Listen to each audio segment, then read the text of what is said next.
All right, ladies and gentlemen, good evening. Welcome. Thank you very much for a different 72 hours. Welcome to the Lewis Sports Network, man. It is your boy Lewis. I know you can hear the ESPN on the background. I know you can hear ESPN on the background, but look, it is your boy Lewis, and I'm back once. Yo, we are back with another banger, man, with yet another video. And in this video, we are talking about the NBA being suspended. It's being suspended indefinitely due to the COV, and it's affecting Rudy Gobert. So you're looking at Adam Silver, the commissioner, right here on the thumbnail for the background. Uh, you guys make sure you continue to smash the like button. Make sure to, make sure you guys again share the videos and make sure you subscribe if you're new to the channel. We have a lot to talk. We have a lot to talk about. Um, and shout out to the Legends QB1 who says prayers for Charles Barkley. And even though I have Adam Silver right here, I actually want to get to Charles Barkley. So getting to Charles Barkley, continue to smash the like and hit the subscribe. So Charles Barkley was tested for coronavirus because he said that he had not been feeling well. And he had also said that he was in New York when he has started to not feel well in the last couple of days. So he is not. So TNT is doing a special currently right now. And he apparently was not there, so he had to talk on the phone because he had not been feeling well. So shout out to Legends QB who says, who's giving his prayers, and my prayers are with Charles too. This is tough. Shout out to Matthew Ortega in the building who says, what's up? What's up, Matthew? Hope everything is good with you. Again, guys, make sure to continue to smash the like, continue to hit the subscribe. So yeah, Charles Barkley is not feeling well, so he did not come for the TNT special. He's being tested for coronavirus, hopefully for Charles and, for our sakes, and, our prayers are out to Chuck that hopefully he does not have it. So now that we've got that out the way, let us get to this man. And it sucks that we have to get to this guy, but we have to. This guy. And you can see as you can see all around, this has pretty much been the center theme. So guys, if you're just new in yesterday, I'll be checking the chat in a second. Rudy Gobert, before the game last night, was tested positive for the coronavirus. He was tested positive, and the Jazz and the Thunder had to postpone their game. And as of right now, the NBA is currently in suspension. So right now, there are no games right now. And not just only him, Donovan Mitchell was also tested positive for the coronavirus as well. And also Emmanuel Mudiay. So those three players are the only three players on the Jazz that have been tested for coronavirus. The rest of the team has not been tested. They've been tested already, but I'm saying that they don't have the virus. So, which is good news for them, And shout out to King G. He says he's going to be fine, y'all. It's all good. The media is overhyping this way too much. And let me see. Oh, wait. Anthony says, hey, Lewis, I wanted to give apology for making light of the core of the COV yesterday during your live stream. If I offended anyone, I apologize. I should have been more sensitive about it. I mean, it's okay. I understand what you mean. So, and G Money says, shout out to G Money. He says, Rudy Gobert should be ashamed for joking around with the corona. I mean, there's a couple of ways we could look at this, guys. Look at it this way. Rudy Gobert should not have been fooling around with those microphones, and he should have not been taken light. He shouldn't have taken this lightly, because from my perspective, I think what Rudy did is something that pretty much all of us can learn. And also, it needs to make this country more aware, because look how naive we are about things like this. And shout out to Michelle's daughter. She says, hey, what's up? She says, on my TV TNT is showing the All-Star game. Oh, I see. From the 2020 All-Star game? Yeah. Because they were going to do a TNT special. And, here's the thing. Me personally, I think that we're going to get we're gonna get through, obviously. But I think this is also, it just lets you know that we got to be better prepared as a society because of the fact that we could just ignore these kind of things, man. That we need to be alert, and this should be for all diseases, for all diseases, for all kinds of conditions. It teaches us to be aware because a lot of times we can be pretty ignorant when it comes to things like this, and then things come so unexpectedly like this, and all of a sudden, next thing you know, we have a canceled season because we have to think about the health and the safety of everybody, and it's not just players. We got to look at the common man, the common woman. We have to think about that. So, that's why it's important that health and safety have to come first. We worry about our families, and Rudy Gobert did post an apology on Instagram. And there's been a lot of sayings about him and making contact with Donovan Mitchell as they were talking. He was talking to a couple of French people that he knew coming into contact with the coronavirus, the Jazz being in multiple cities with players. And the funny thing is, a lot of players are being tested. Donovan Mitchell's father, okay? Donovan Mitchell's father works for the New York Mets. He's being tested too because he was in contact with Donovan Mitchell recently. So, because Donovan was in New York when they were playing the Knicks. So now when you say that, it's like all of these things have to come into factor and everybody has to get tested. So G Money says, I think the NBA should go straight to the playoffs unless Corona gets worse. Here's the problem with that, G Money. That kind of, see, the only way that I can see them going straight to the playoffs is if these players are doing things as working out, as being able to practice like on the side, maybe like in home gyms and stuff like that, or being able to have people to come through and be able to practice with them. That's the only way I see it. But I don't think you could just go to the playoffs. But I will say this. And again, make sure you guys continue to smash the like button, hit the subscribe. We got 11 people watching. We got 6 likes. Let's keep the likes going up for this.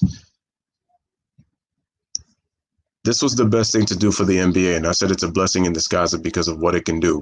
Guys are going to be able to get rest. You're looking at teams that are pretty much injured, that are right now currently in the playoffs, contenders for a championship.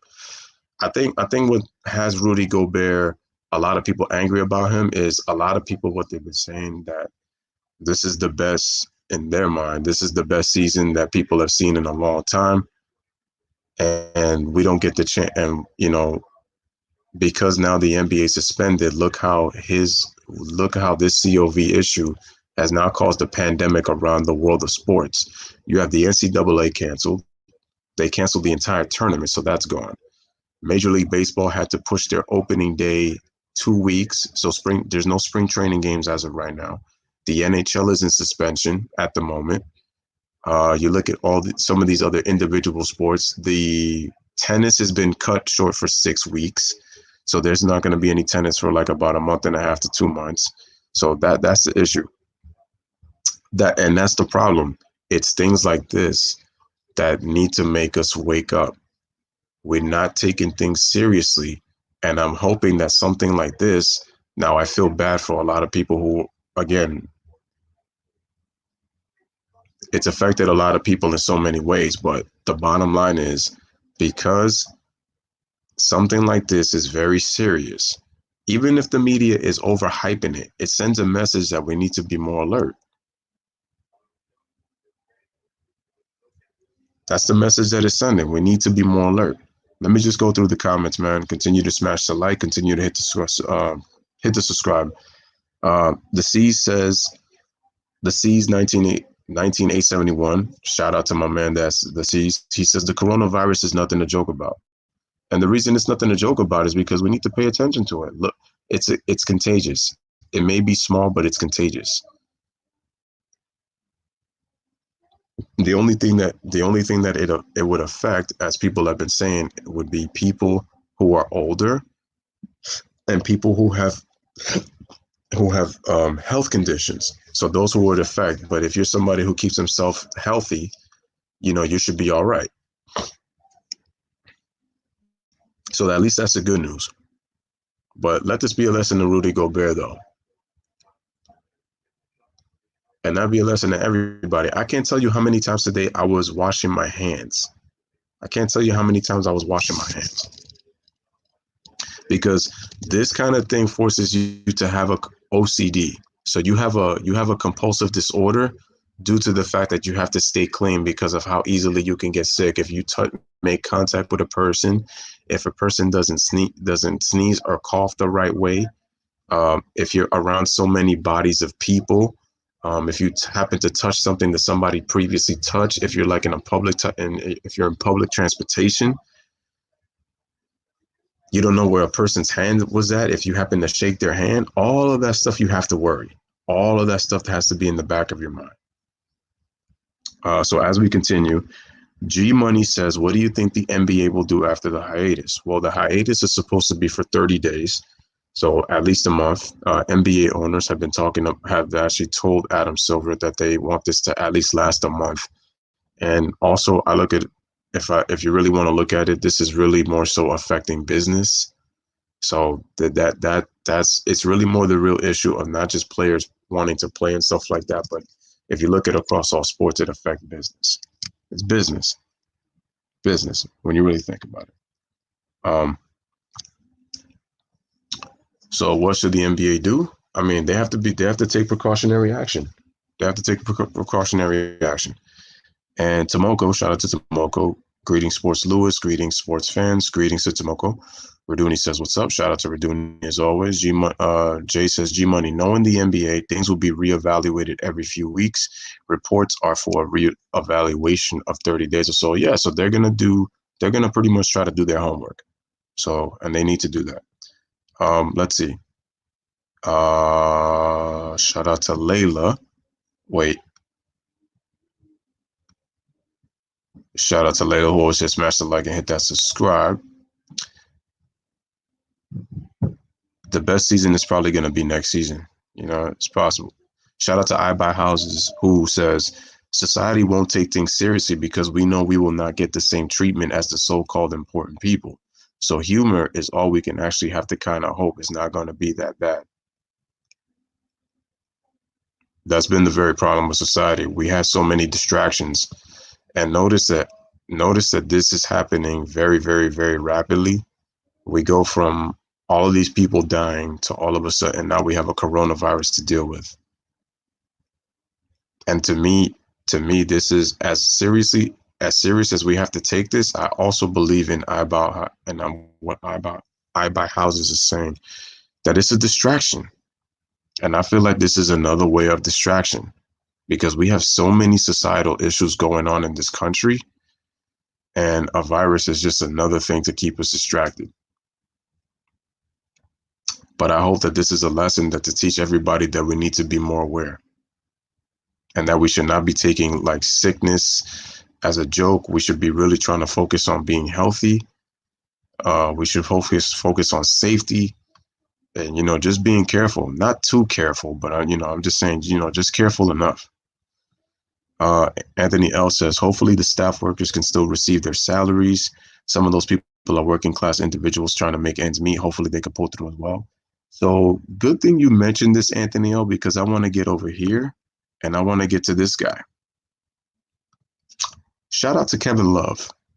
Kevin Love is donating $100,000 of his own money to the people in Cleveland in the arenas that are, you know, for the staff members that actually have to deal with the coronavirus. So he's donating his own money.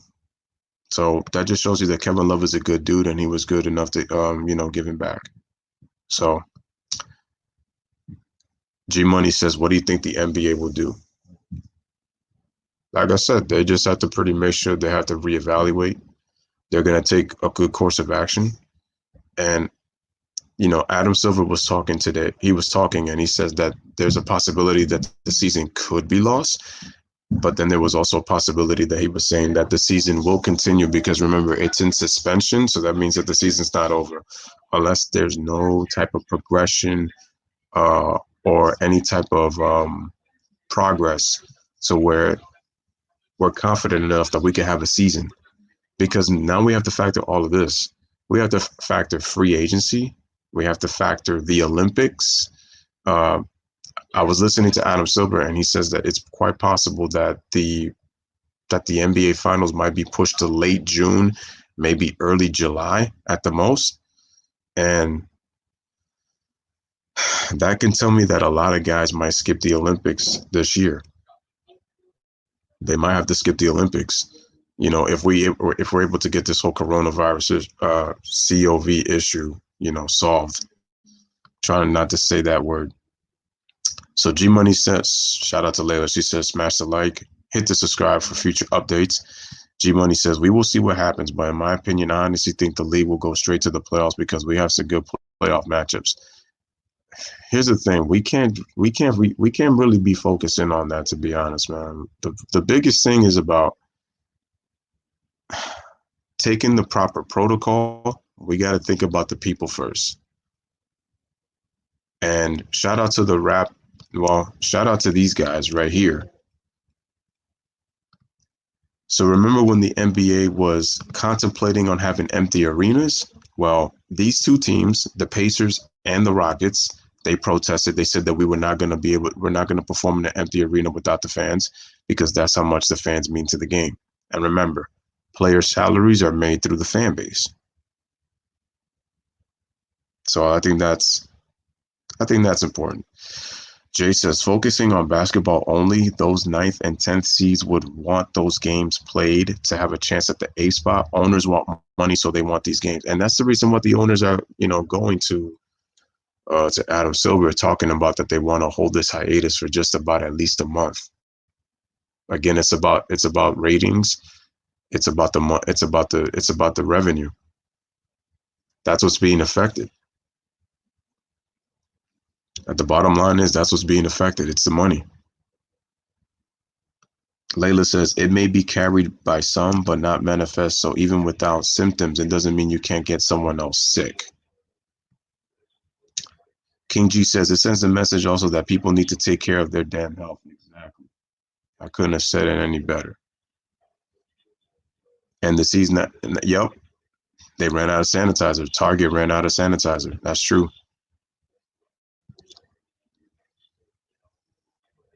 That's very possible too, Raduni. It is a political war. G Money says if players, fans were checked out properly, everything might be fine and there would be basketball right now. Well, not just checked out. Once they're checked out, the next steps to get healthy and make sure that the virus is out of their immune system. I wonder what Francis Collins will say about the COVID-19. Who knows? Shout out to Nomi Black. They say Corona came from a bat. Now that's something straight out of a monster movie. This is the first time I've seen Nomi Black.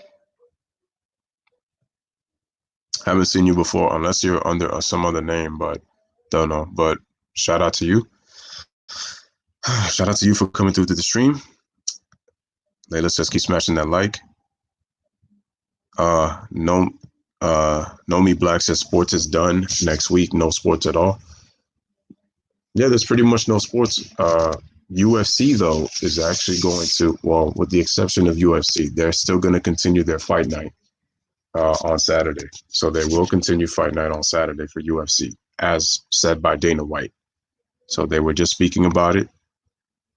Layla says that there will be no Olympics. Well, if that's the case, then, that kind of saves that. Layla says the season stays lost because things are too scary. They will just go off to next season and have it as a wash like the past. Almost makes it feel like a lockout, kind of like a mid-season lockout, even though it's not mid-season. Very good point, Layla. Jay says $100,000 won't help everything in Cleveland. No, they fear that there could be that many cases in Cleveland. Well, he donated some of his money, so I give him credit, but I agree with you, Jay. I don't think that's going to help. It's just kind of a small donation, but that's pretty much kind of like almost saying like just about less of a tenth of what the bigger problem is. because it's much more big. Because it's much more bigger than $100,000. Because that obviously that won't be enough. So that's true. And Raduni says that we will have Olympics telling Layla. The C says, I heard the governor of Florida said all gatherings should be canceled, including WrestleMania, but Vince doesn't want to cancel. Now that you mention that,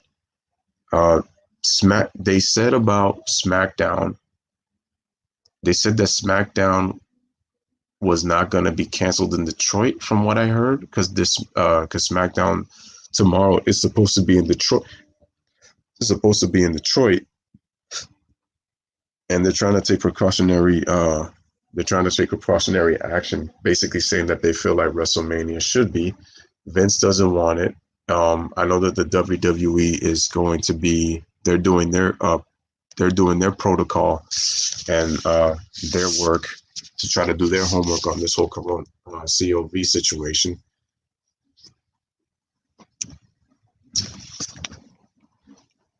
So with Vince is the owner of the company. So knowing him, he's looking at it from the money perspective.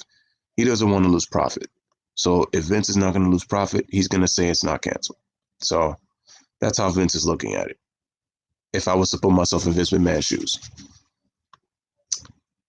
Sometimes as fans, we get so used to being entertained by these athletes that we forget that they are human too and that they have families to go home just like we do. This is bigger than basketball. Absolutely. Absolutely. Absolutely.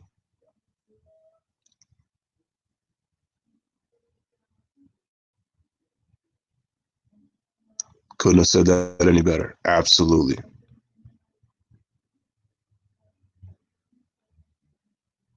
And that's the bigger picture. We need to appreciate these athletes while they're still alive. And we have to also understand that these guys have families just like we do. They're human beings like us. They're not robots. Don't get me wrong. Pretty much just about every NBA player, from the stars to the people at the end of the bench, they enjoy performing. For the fans, they enjoy because they love to play the game. But once again, once basketball is over, they got their families to go to. And Jay says, G Money, that wouldn't work. That would make things worse. Nobody would show up either. Same position as now with no prevention. Which is he responding from?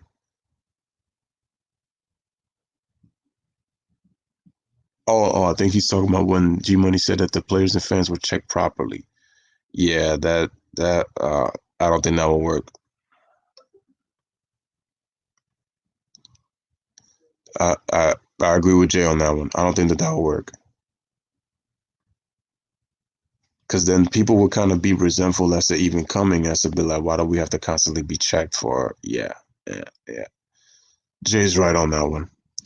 Layla says, my doctor contacted me because I'm anemic, so everyone that may be really sick will be contacted and send precaution protocol.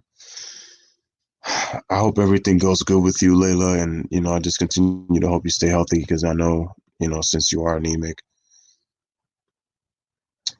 And Tomoko says, I just prayed for the COV to be cured. Raduni says, this was supposed to make damage in China, but now it's reversed to America and Europe. Notice how all this started. King G says that y'all need to relax. We're going to be good. Just take care of yourselves.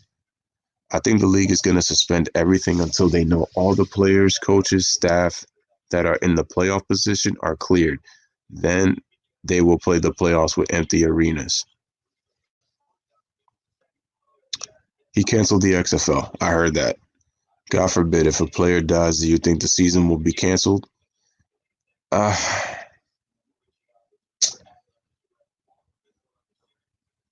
number one, I don't want to wish that. That's number one.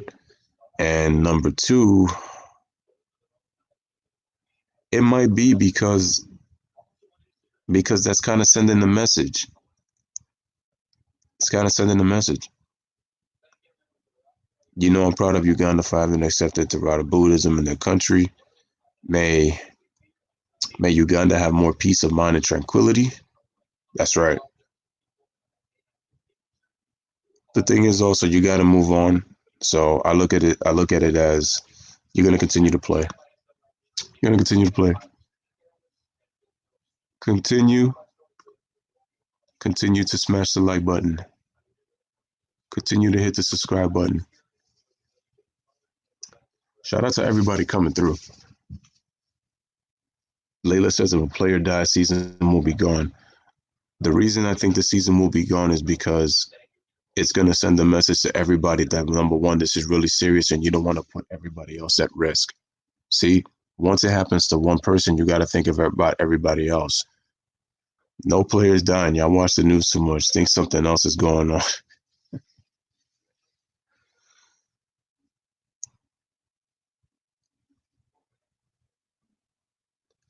King G, I got to agree with you on this, though. I feel like that this COV has gotten people going crazy. I mean, look at Jermichael Green, for example. I mean, them dudes, it's true.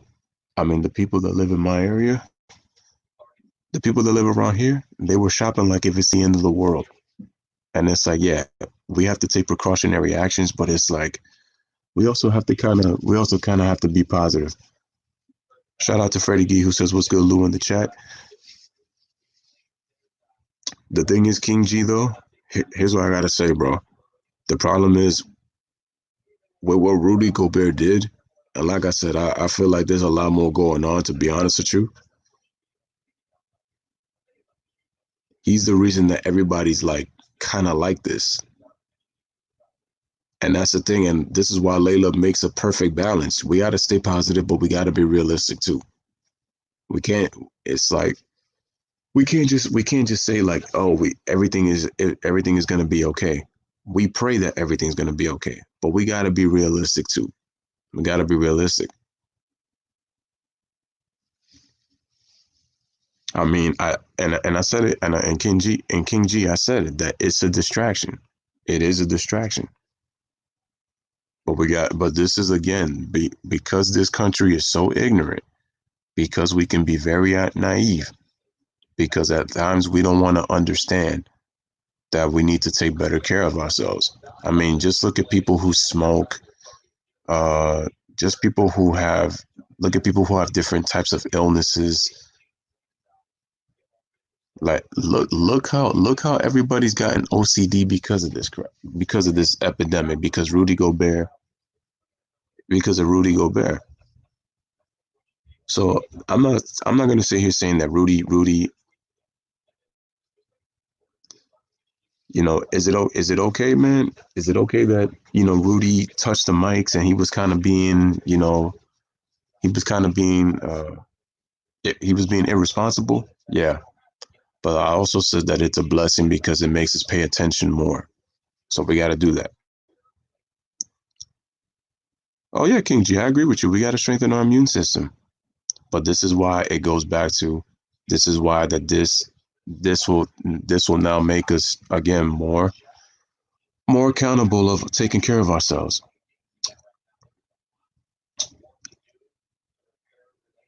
Layla says, hey Freddie. Jay says Rudy Gobert's actions killed one person. That's not a player. The playoffs in the next season will be the least of their worries. See, because then, shout out to Jay, because then it goes back to what Jay's saying. It becomes bigger than basketball. It becomes bigger than basketball. And like I said, man, you know, as disappointing as this is, at the same time, it's not going to stop me from doing content, man. I'm going to continue to provide content. You know, I come in to provide content, you know, for you guys, ladies and gentlemen. I'm going to keep doing that. That's what the Louis Sports Network does. I give you guys with the updates, and then you guys give me updates that I probably wouldn't have gotten to first. So, you know, I appreciate it. So Freddie Gee says, just research and hanging in there. I Buy Houses says, Freddie Gee was good, bro. Long time no talk. Layla says, Rudy set such a great example. I'm kind of happy that happened because it brings reality to the sitch. Yeah. Yep. Freddie says, how you doing, Layla? Tomoko says, people who make decisions both carefully and decisively are rare because both are good qualities, but they conflict with each other at times. That's true. That's true. King G says we got to strengthen our immune system. I agree. The question is how many people are going to do it, though. because some people are still very ignorant about it, which is why they get they get sick. What's good, bro? It's been a while. King, be humble, not ignorant. Anything can happen any day, man. Exactly. That's why we play the game. This is the game called life. It's like we always say, tomorrow's never promised. Like Layla says, we got to be positive, but we got to be realistic because all of this could be gone in the snap of your fingers. Layla says, our generations to stay stuck in this viral world. Let's be real. It's a different world online. Past generations couldn't relate. Yes. Keep smashing that like and keep hitting that subscribe, man. All right. The C's says, why is Vince canceling the XFL but not the WWE? He doesn't give blank about his performers. He doesn't care about nobody but his money. He, to be honest with you, C's, he cares about people who kiss his butt. Let's just face it. If you kiss Vince McMahon ass, he cares about you. If he didn't give two monkey nut sacks about you, he ain't gonna look out for it. Why did Vince McMahon bring you back? Why did he bring the XFL back? He's trying to make money. I mean, look at this. Vince McMahon has been reaching to many different fan bases. I mean, why do you think a lot of his pay-per-views, like when you look at Crown Jewel and you look at Super Showdown, why are they in different countries? Because he's looking at the fan base over there. There's a lot of fans overseas, and a lot of these fans have they have a large, the population is pretty big when you look at places like Australia, when you look at India. So when he's reaching out to them, I mean, it's one of the reasons why he made Jinder Mahal WWE champion, because he's of Indian descent, and India has a lot of people. So Vince is like, if I make him champion, I can reach the Indian fan base. Vince knows exactly what he's doing.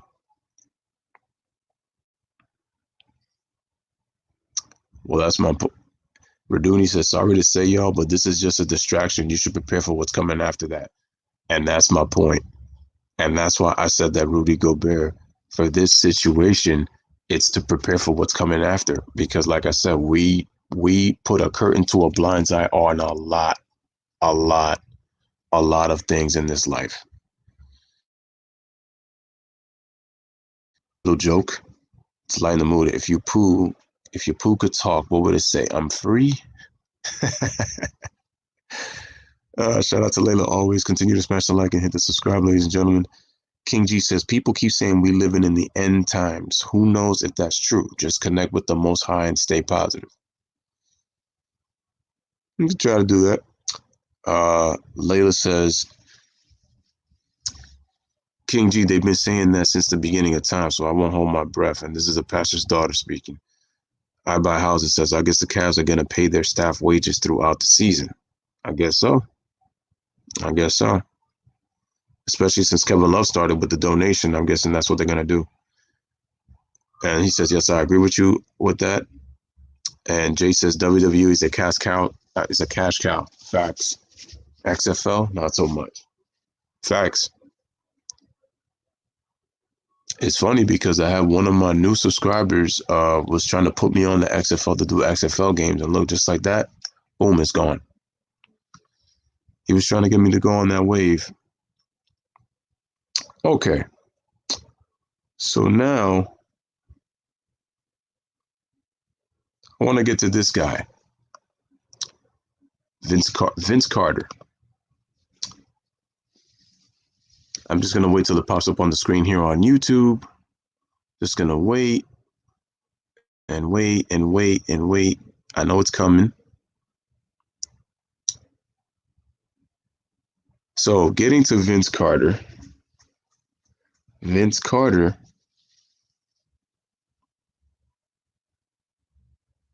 Shout out to Vince Carter. I was thinking about Vince when this happened, and I'm saying to myself, like, what does this mean for Vince Carter? Was this the last game that he played? And the last game that Vince Carter played, he was pretty much thanking everybody. He thanked the fans, and a lot of the players were showing him support. Who knows if this is the last game that Vince Carter plays? If he does, though, if he does, though, it's been a hell of a career for Vince Carter. We're talking about a guy who's played 21 seasons in the NBA. You're talking about a player who played in 3 different decades. You don't get to say that. No, I'm sorry, not 3, 4 different decades.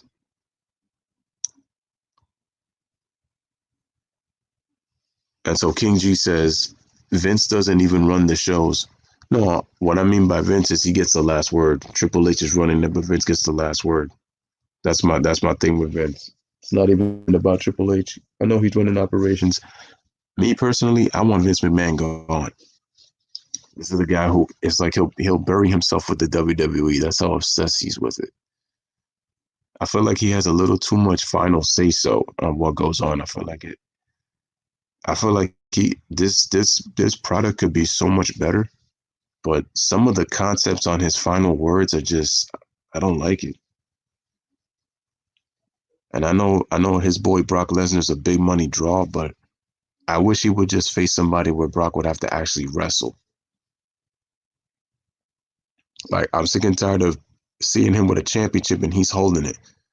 Like again, it was his idea to bring back Goldberg, and it's like I'm tired of him wearing the belt. I'm like Goldberg's too old. Like his time is done.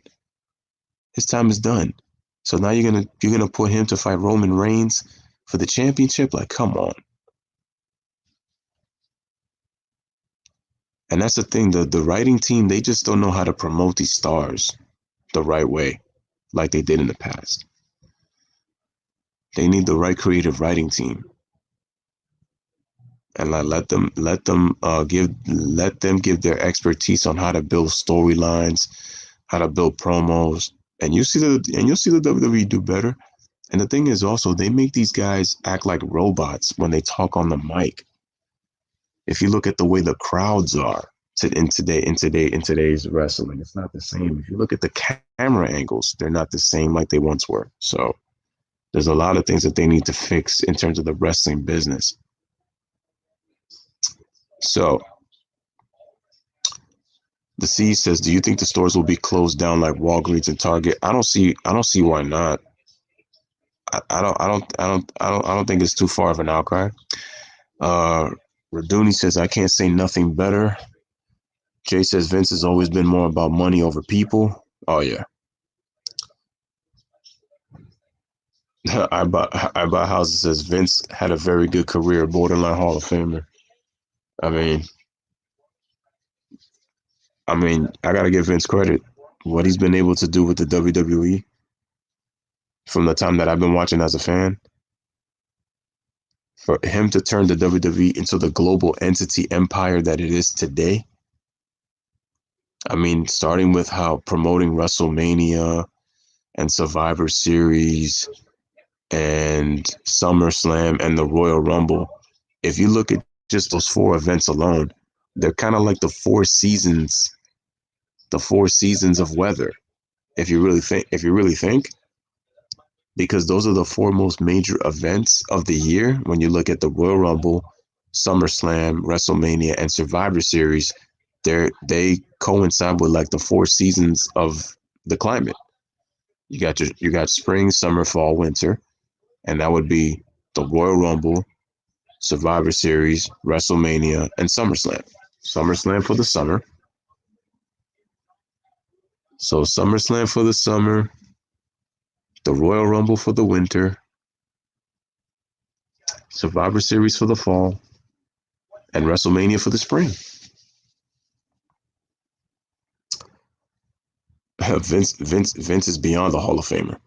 What humanity owes to personalities like Buddha, Moses, and Jesus ranks for me higher than all of the achievements of the inquiring and constructive mind by Albert Einstein. Yes. Layla says the C's don't find out the hard way. Order anything you might need for the next 2 weeks to a month. That's the rule of thumb. I agree. And Anthony L says, that's crazy. Anthony L says, I miss the Attitude Era. That's an era that's never coming back. The way they created that era, Stone Cold Steve Austin is the guy who deserves a lot of credit for that. He started that. He started that. I buy houses. I meant Vince Carter. I see. Let's see. Vince McMahon is definitely a Hall of Famer. Yep. Layla says Anthony by Attitude Era. You mean the Alpha Era? Why are guys becoming less and less alpha every time I look up? You know what's funny? I was just watching a segment from 2011 of Raw, and I think it was Alberto Del Rio. They had Christian, they had David Otunga, they had Dolph Ziggler. So they start talking on the mic or whatever, and they were talking about some kind of crazy situation that happened to Hell in a Cell and all that. So Triple H comes out, and I know this is scripted. Tomoko, I know it's scripted, but he came out, and Triple H was like, kind of like what what Layla said. It actually connects to what you're saying, Layla. So Triple H at this point is the chief operating officer. So he tells the guys on the mic, he's like, listen, he said, whatever happened to this business? That's the first thing he says. He says, whatever happened to this business?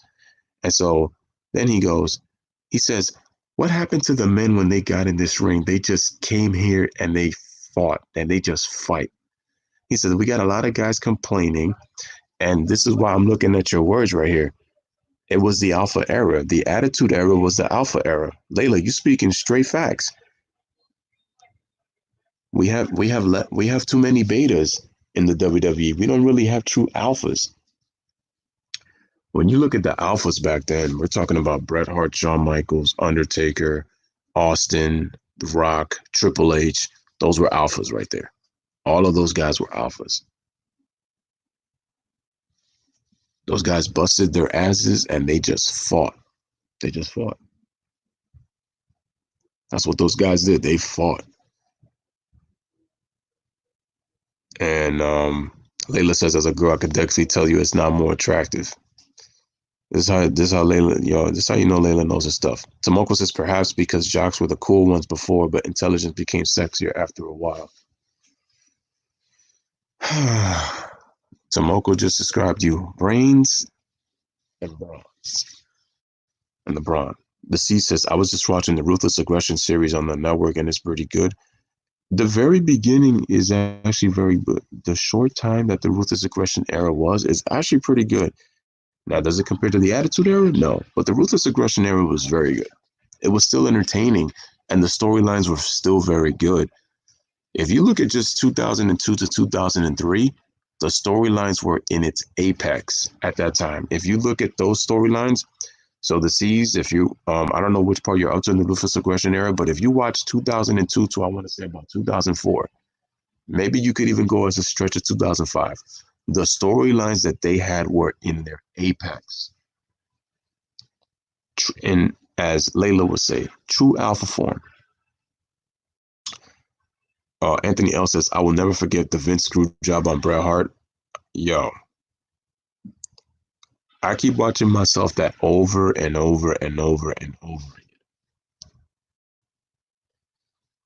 There's been a lot of controversy surrounding that situation. You know why? Because they keep saying some people think it's Bret's fault for being unprofessional. Other people, they think it's Vince for not being honest with Bret and just kind of going against what he said. A lot of people said that Bret kind of really didn't listen to what he said. So I don't know. I don't know. The C says the Ultimate Warrior was a beast. Oh yeah, it's unfortunate that he passed away. What, 5, 6 years ago? I think it was shortly after he was inducted, and he died of a heart condition. I think it was of a heart attack. Uh, the Ultimate Warrior is one of my favorite superstars to watch. The thing was, he was entertaining because of his energy. He was just like a nonstop motor. That's what made me like gravitate towards Warrior. It's pretty sad that Ric Flair and Hulk Hogan are still more alpha than the wrestlers now. Crazy, right? That's crazy.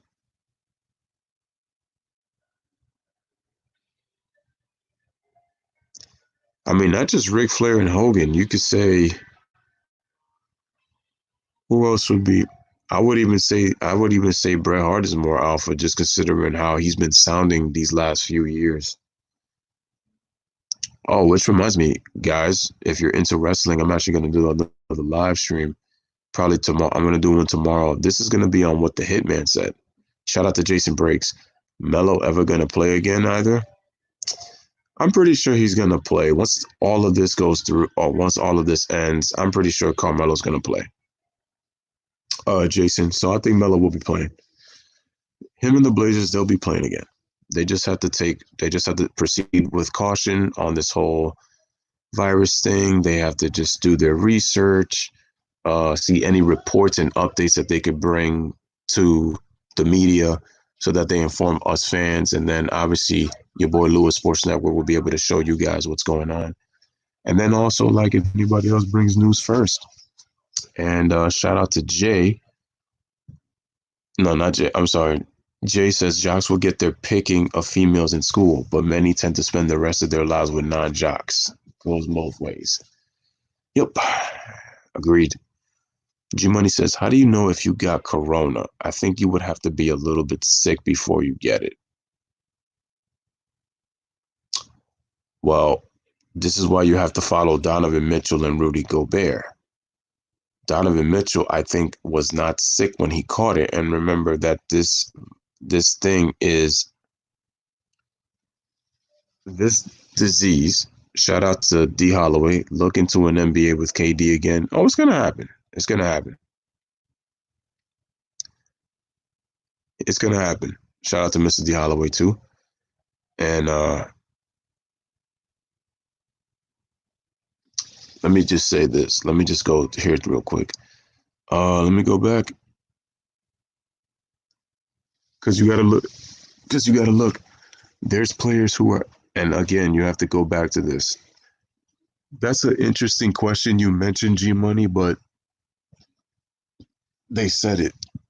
The higher risk that you have of having this, and it really affects you, is if you're an older person or you have a series of health. You have a history of health conditions, and which says that you have a weak immune system. So, and like I said, they have the technology, so they'd be able to check if you have it.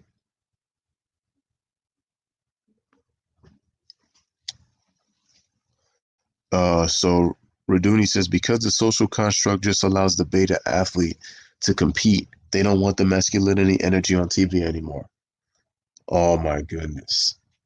Raduni, if I could give you 20 stars, I could do that.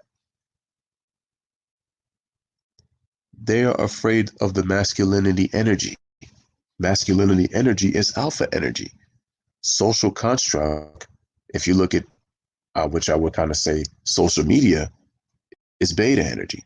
If you look at news anchors, no, not news anchors. If you look at the liberal sports media on these sports shows, they talk like they're alphas. They talk like they're alphas, but they're all betas. There's some that come with that masculine energy, but then you have to balance it with a beta energy. If you look at Nick Wright, if anybody challenges him with masculine energy, he wants that person gone. He doesn't like it. And then he'll come and pretend like he has masculine energy, but he's really hiding. He has beta energy inside him. It's the same with, and that's the problem with when sports shows get to push an agenda. When they get to push an agenda on what they're trying to push. Guys, did you see the video that I put up with Mike Greenberg? That is the definition of no masculinity energy, as Raduni mentioned. You know why? Because he said that it's his goal to push, that guy to be the MVP. If he was alpha, he would have been more objective, and even to the point he would have criticized. He would have gave criticism. But then even before the season started, he said that, oh, this guy is getting so much slander. So in other words, you're being a fanboy. So that means you can't hide your bias. That's why when I look at people when I look at everybody, Nick Wright, Jason Whitlock, Shannon Sharp, Colin Cowherd, Chris Broussard, Rachel Nichols, Brian Windhorst, Dave McMenamin, all of them are phony. All of them are phonies. All of them. those are all betas. None of them with that male energy. And then sometimes you even got some NBA players that kind of flip flop. Flip flop. I don't know what's going on with Steven Jackson, but I think he's been too much. He's been too much on that Kush now that some of his points were making no sense these last couple of days, and I'm like, Captain Jack, you might want to rephrase the fact that you were talking about saying that if you ain't averaged 10 points, that you shouldn't be talking basketball. See, that's why I disagree with him. Who says that you need to average 10 points to know basketball?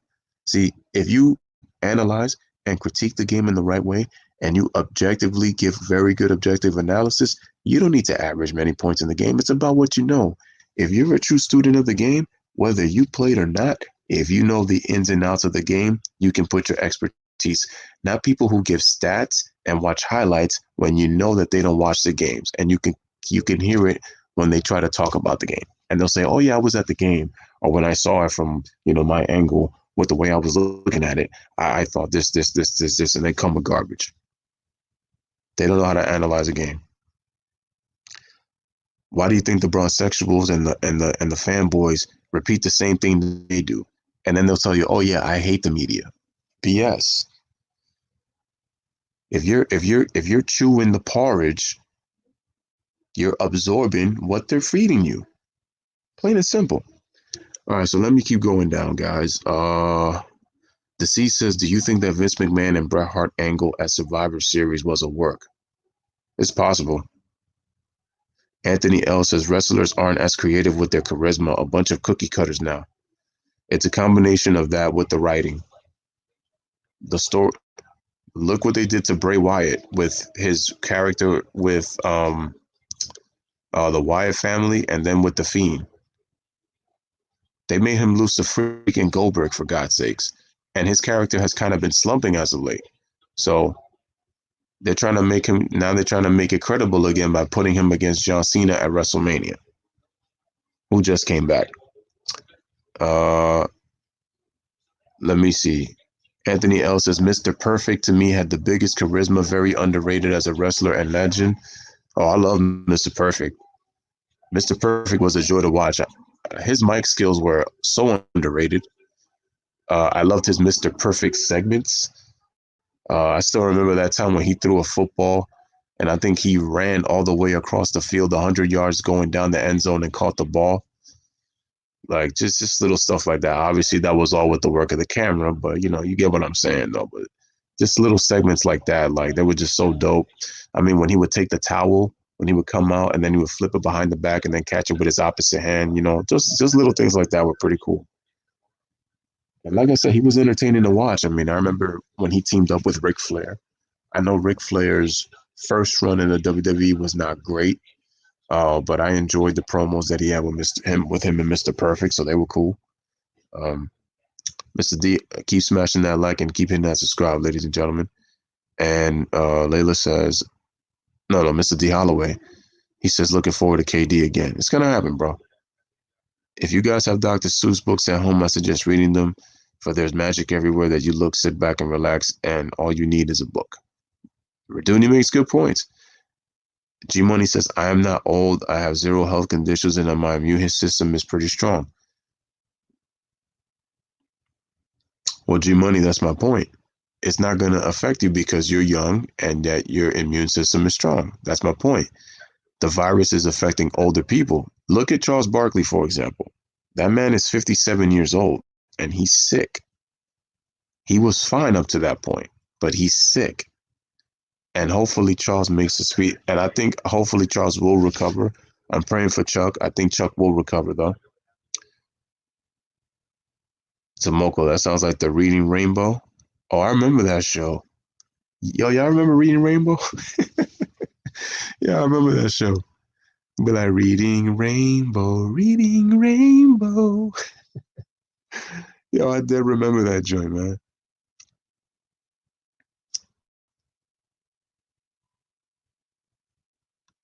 It's really unbelievable what what all of this has come down to. Let's see. Yeah, creative team does suck.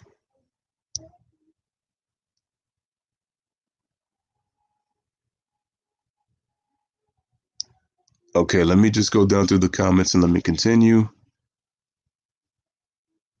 I think feminism should come with a lowering of masculinity. We all lose with that. We all lose with that thinking. Oh no. She says I think feminism shouldn't come with a lowering of masculinity. We all lose with that thinking. Well, that's how I've always been looking at it. I don't have an issue with feminism, but it's got to be a balance of feminism with masculinity. The problem is, if you look at the way society is going, and I don't mean to get into this kind of conversation, but it's slowly starting to show what is happening. And like I said, I appreciate Layla for keeping it real, and I respect that. And I appreciate you for saying that. And it's a great fact. Agreed. Raduni said it right on the money. It's a great fact. Why do you think they attack so much LeVar Ball? It's pretty simple, Raduni. He's a black man that has a lot of masculinity energy. And society wants you to listen to betas and have you thinking like a beta. That it's okay to settle for mediocrity. It's okay that that it's okay to celebrate lifetime achievement awards. It's okay to celebrate for participation. It's not that's why they don't like LeVar Ball. They don't like the fact that he's headstrong. They don't like the fact that he sees through BS. Now, I told you, with LeVar Ball, I think that some of the things that the guy says at times can be out of line and at times they could be crazy. But that's why society does not want a man like that. They don't like men like that.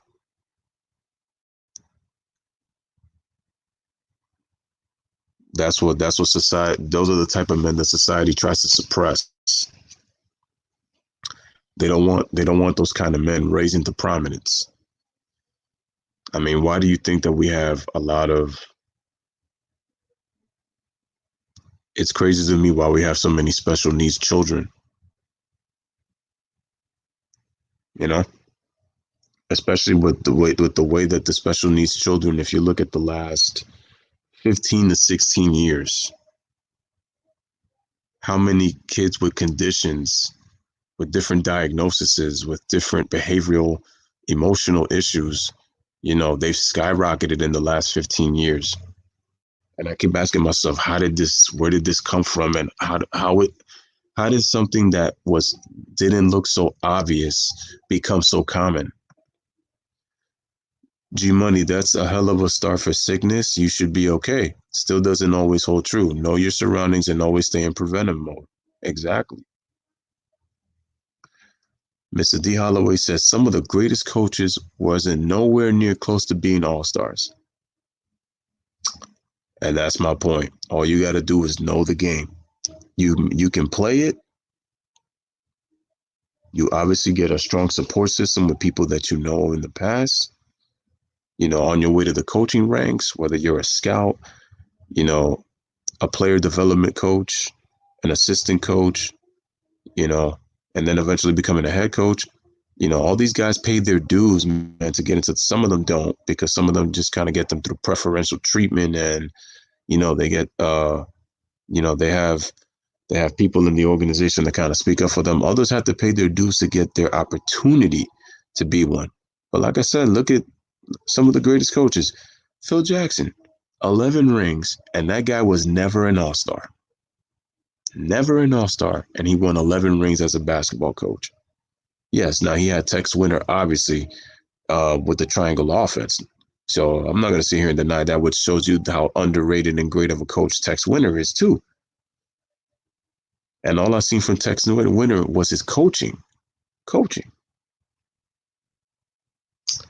So Layla says, without alphas, we have no leaders. According to my preacher father, the issue happened when the men left the home and the females had to assume that alpha role unsuccessfully. This has been said since the beginning of time. Keep smashing that like and that subscribe, guys. And let's see. Gonna continue over here. Just let me go back to the other one. Keep smashing that like. Jay says that's yeah, that's right. I buy houses. Rick Rude was pretty cool too. I guess in real life he was crazy. No, actually, no. Rick Rude was actually quiet. Rick Rude was actually one of the nicest people, believe it or not. Uh, and Rick Rude was actually one of my favorites too. Very underrated. Doesn't get enough credit. And rest in peace to Rick Rude. One of my favorites. That guy was very good in the ring. Hell of a talker on the mic. They don't get no better. They don't get no better than Rick Rude, man. Uh, the C says, "Did you hear that Booker T told the Revival to stay in WWE to make the money? But you can clearly see the Revival is not happy in WWE, and they will be going to the WWE. Or you mean to AEW? Yeah, what she says AEW. The problem is AEW right now. When you look at where it's at, it's kind of like what SmackDown is. It's the land of opportunity. So the thing is, when you're in an environment like the WWE, you have to find a way to stand out, because if you don't, you're gonna get lost in the crowd, and Vince is really not gonna have any much use for you when he gets the final word. G Money says, if you were Adam Silver, what would your plans be? Then make sure that all the players get tested on all 30 teams. We've already had the Jazz, so the good news is, at least for the Jazz have 3 players that are sick, but the rest of the team did not. So that's very good news that the 30 teams get tested.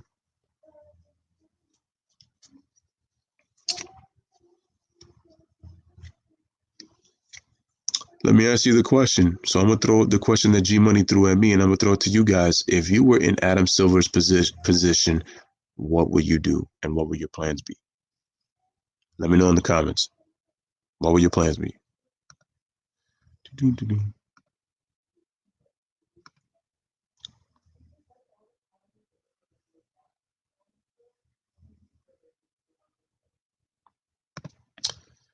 Let's see.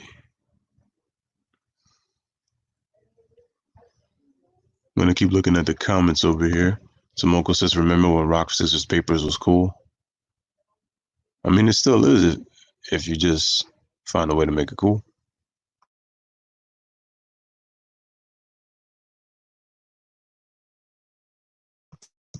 Keep smashing that like and keep hitting that subscribe button, guys.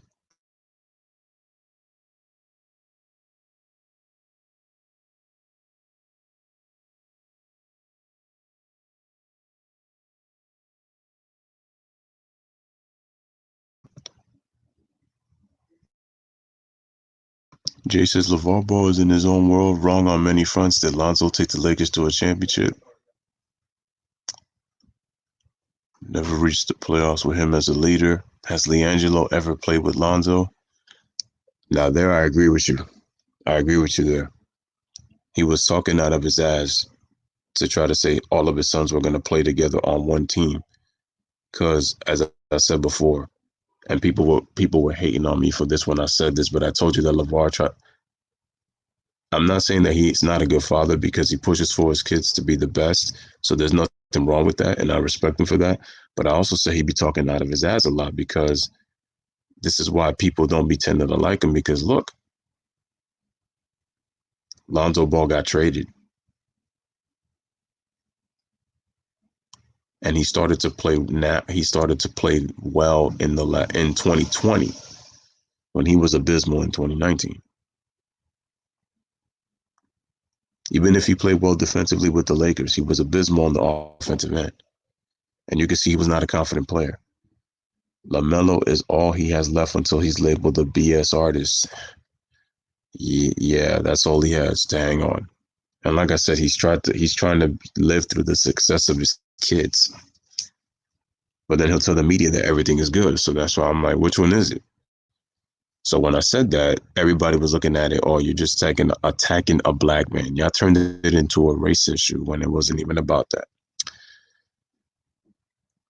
G Money, that's what Rudy G said to himself as well. Don't take solace in logical thinking. This is a virus, and not nearly enough is yet known. True. The C says Kevin Nash is coming out of retirement to beat Adam Cole for the NXT Championship at TakeOver. Kevin Nash should just stay retired. Like, why is he coming out of retirement just to have another championship? Like, dude, you're in the Hall of Fame. You already had a career. Like, it's about the young guys now. I don't see the point in Kevin Nash coming back. And shout out to the NWO for going into the Hall of Fame.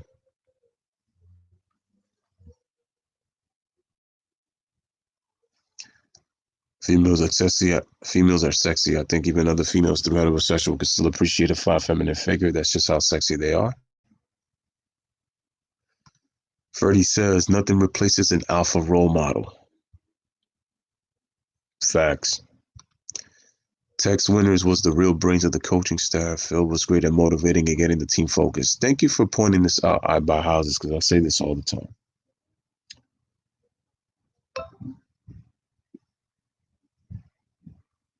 Phil Jackson was great at motivating.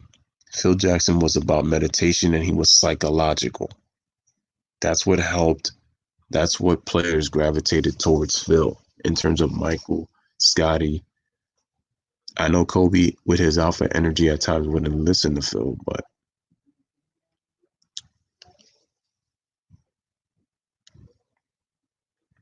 at times he wouldn't listen. But Phil is like a sports psychologist on your basketball team. He puts you in a position where you envision yourself in the moment. That's what Phil Jackson was. He was very encouraging with his words as well. I mean, Dennis Rodman spoke highly of him in his Hall of Fame speech, and he said that he could go to Phil. He could just go to Phil, but with just about anything. Like, he could talk about anything. That's what Phil and what Dennis Rodman says about Phil. That's what he mean. That's what he means. That's what Phil had meant to him. That's what Phil means to him. So, oh, I mean, hey, at least I got something out of it, right? Yo. All right, keep smashing that like and hit that subscribe. You have a life, be careful with it, and once you learn it, always remember death is a part of life just as much as birth. Once you accept that, you will live responsibly. Colin Cowherd has said on many occasions on air of whom runs his household and him. Right. Exactly, Mr. D. Holloway. I would test every player, and in my opinion, if nothing is super serious, I would just cancel the regular season but continue the playoffs. But that kind of leads me to think about practice time, though. It's gonna have the feelings of the '99 season all over again. Tomoko, we all girls are sexy. Layla, heck yeah, you are. They should just suspend the league for at least 45 days and then go from there. So I buy houses. You're recommending about a month and a half, right? Okay. Okay. About a month and a half. Okay. So Supreme Four says, I think we all have to thank Rudy.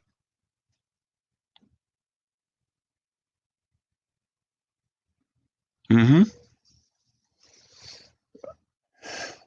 I mean, yeah, whether we like it or not, it's kind of a thank you.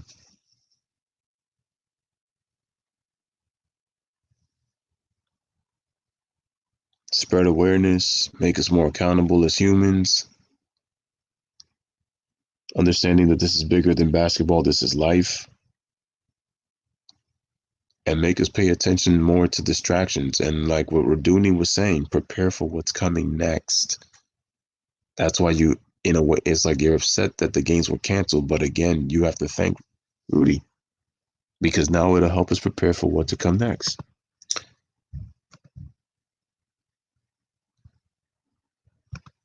If I were Adam Silver, I'd wait until June to come back and have the playoffs in July, August, and September, and I'll have the next season start in January. That actually will give them a longer layoff. And that would really change things, though. That's crazy. Hmm.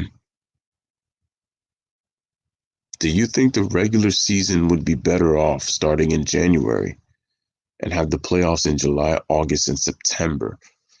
If that's the case, then we would have to wait. Wow, 4 months. It's almost kind of like waiting for another season.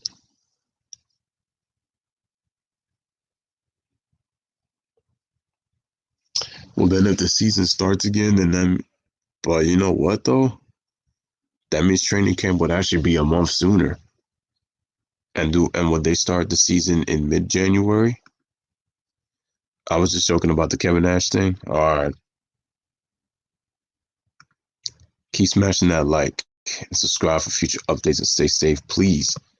I say just play it on the safe side and start fresh next season. Which leads me to this guy. It leads me to LeBron James. And the reason I say LeBron James is this, guys.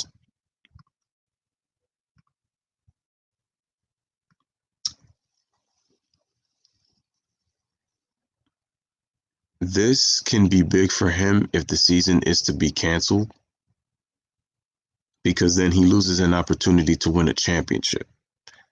Then we have to take into account of what the Warriors are going to look like next year, what possibly the Brooklyn Nets are going to be like next year. The East gets a little bit more stronger. So now you're kind of dealing with a little more difficult NBA that now LeBron has to deal with, and then he turns 36 during the season because LeBron is 35 right now. Raduni says nope. And Jay says missing your favorite sport, hobby, pastime is a lot easier than missing a loved one. Well, yeah. But you know what? Here's the counter to that. Some people treat their favorite sport, hobby, or pastime like their loved one too. So yeah. So there you go. There you go. So good news over here is that I believe that Rudy and Donovan will be fine. And I think we just don't really need to worry as much. We'll be okay. I think we'll be fine. And Tomoko says, I appreciate girls who appreciate my fandom for mediums like animes and comics. Hey, I appreciate you too, Tomoko. I mean, shout out to you, Tomoko. Like I said, your anime is incredible. Your anime is incredible. It's great. Layla says, messes up continuity and schedules for years to come. Mr. D. Holloway, too, says LeBron will be another year older. Father Time is undefeated. I Buy Houses says June might be too long. The teams will be rusty and sloppy. Then you'll really have to worry about the injuries. That's why I said that. That's why I said that chemistry can be a problem. And then with teams being rusty, there's a better chance that they get hurt because you have to also think about practice time. How much are these teams really getting a chance to practice and build their chemistry? It's like they would have to do that if players are going to like other players' houses, if they have like a house in the gym where they could just practice on the court. The C says, was Mark Eaton a good center? Oh, absolutely. Mark Eaton? Absolutely. Doesn't really get talked about. I mean, he was an all-star center, I believe. I think he made one all-star team. He led the league in blocks, I believe, 3 times. He was a good player. He was on those early Jazz teams. I believe Eaton played until 92 or 93 with the Jazz, and then he was gone. Shout out to Tomoko, who says, I wonder what happened to LeBron. He used to be compared to Kobe. Take a look at this season, Tomoko. They were comparing LeBron's dunk to Kobe's dunk. And that's why I said I look at LeBron as a creative player, because they've compared him to Kobe, and then they've also compared him to Michael. You're talking about a small forward who's been compared to 2 guards, 2 shooting guards. The only reason that they're considered similar is because they're wings. 2 different positions, but they're wings. So you have the point guard, you have the wings, and you have the big man. And then it's like if you got the guards, they're called the backcourt. Point guard, shooting guard, known as the backcourt. Your forwards and your center are the front court. So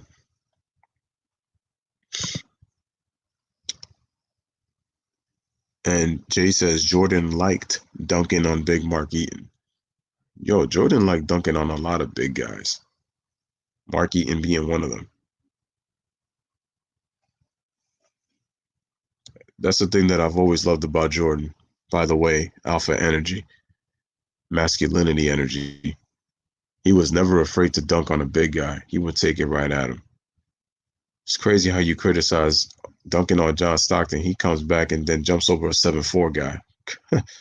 So, Mr. D. Holloway 2 says, looking forward to the MJ documentary 10-part in June. Put an end to this unguardable GOAT debate, and people see what a real alpha competitive drive compared to the let excuse era. Oh, I'm gonna say this right now, Mr. D. Holloway 2.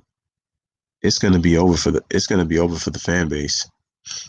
No matter what they come up with, it's gonna be done. It's gonna be done.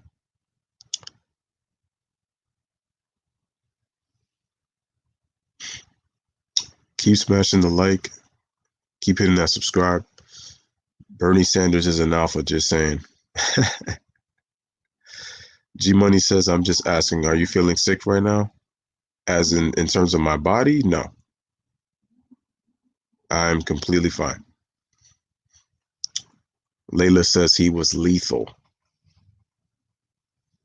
That's the power that those masculine boys have, man. Lethal.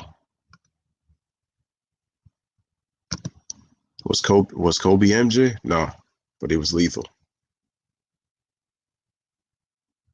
As Mr. McMahon would say when the NWO came back to the WWE, they would inject you with a lethal dose of poison.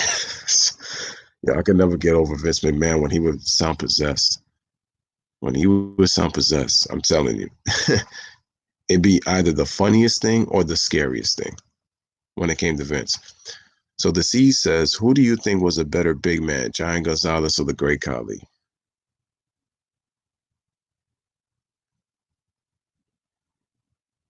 Damn, that's a good question. Who was the better big man?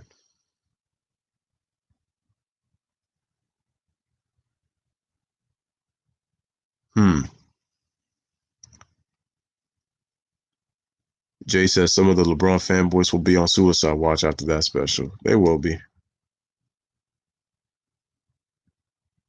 And you know what's funny? They're gonna tune in and just say, "Oh yeah, oh yeah, just a bunch of haters on LeBron. See, Jordan is overrated." But my question is that if Jordan is so overrated, why are all of these great players in the documentary? Hell, even Isaiah Thomas. look at Freddie Gee. Got a lot of Jordan fanboys in here. Yeah, sure. Okay. If you want to put it that way. Dude, even some of the players, I mean, look at it this way. Isaiah Thomas is on that joint. I didn't think he show up on that. I really didn't think he show up on that. And he's in the documentary. When I saw Isaiah Thomas in there, I'm like, wait, I thought he despised Jordan. He's on there?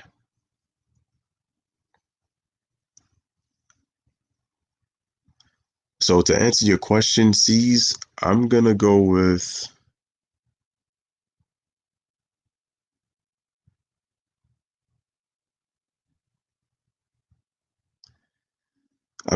well, to be honest, John Gonzalez was what, damn near 8 feet tall. I never seen nothing like him. I mean, I would kind of go with Khali just because he could do a little more. So I would go with Khali.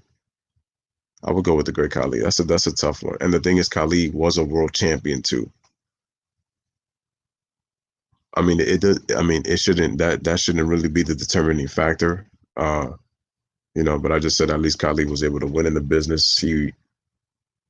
He was in the movie The Longest Yard, so he was able to be successful.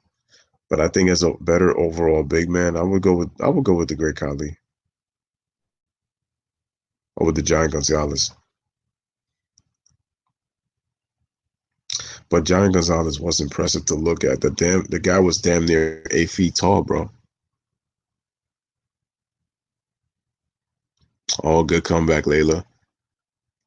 I like the great Khali in that Steve Carell spy movie. That was good. When MJ was challenged, he showed up to practice and play one-on-one videos on YouTube. Why we never see LBJ videos one-on-one? Jay says, don't always be a, see, Freddie, there's more to life. No, after NBA analysis, the case of Rudy and Donovan with all others people who was infected in the 30s, if 95% of the people are fine, I start the league, but never allow people above 55 in the arena.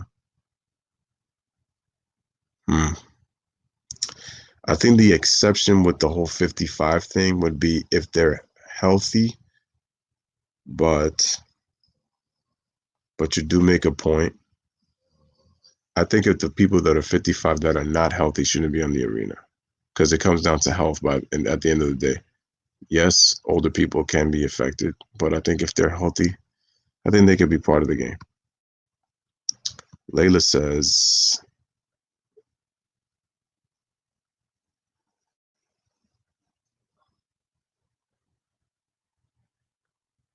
Freddie Gee, at least we fanboys, the real GOAT, not the soft ass pudding la GOAT. What's the fuck guy? You like playing both sides like a.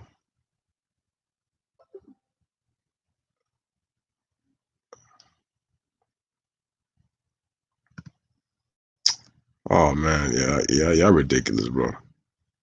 Don't write me.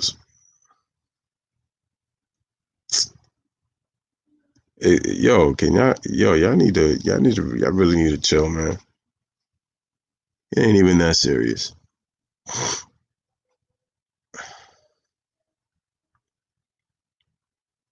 It's fine. Just know y'all fanboys. Y'all might be older, holding on to y'all legacy. What legacy?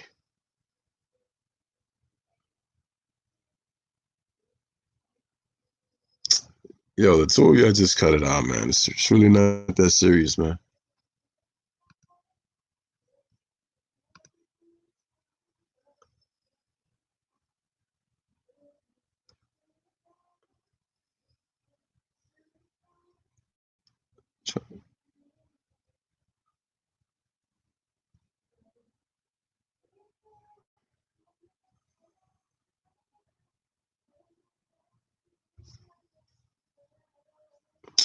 All right. Let me just look around here. All right, ladies and gentlemen. So, as I buy house, it says MJ, Kobe, and LeBron are all great for their time. At the end of the day, they are. At the end of the day, they are. I just wish fans would stop disrespecting.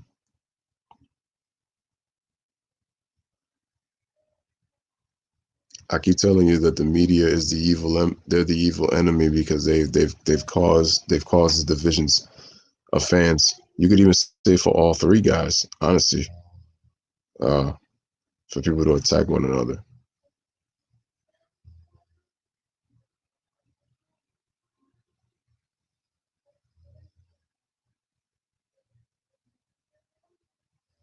You know what, C's? It's funny because The Rock at the Hall of Fame speech back in 2008 when he was inducting his father, he said one of the people that he wanted to wrestle, he named three guys. It was John Cena, Rey Mysterio, and Shawn Michaels. I know that they had beef, and I know that Shawn was trying to he was actually putting down The Rock from ever like succeeding in the company. And I heard that Bret Hart was one of the guys that actually stuck up for The Rock and wanted The Rock to succeed because Bret said that he knew his father. Uh, so let me see. Let me see. See. He's not even the best player on his team and is literally a loser, 6-0 against 3-6. Now, Layla went to the end result, but you know how LeBron fans would counter with that. They would say, "But why y'all acting like he never lost before? Like he was 1-9 without Scottie Pippen. Like he's lost in the first round before."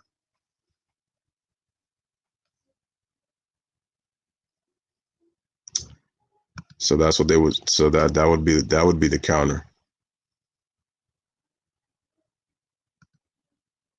How could? Yeah, but Freddie Gee, you acting like if he did that every single year, that was 1 year though. That was really one season that he went in with 50 losses. And like I said, there's a lot more. There's a lot more to it though. How can you go lose twice as much as you won?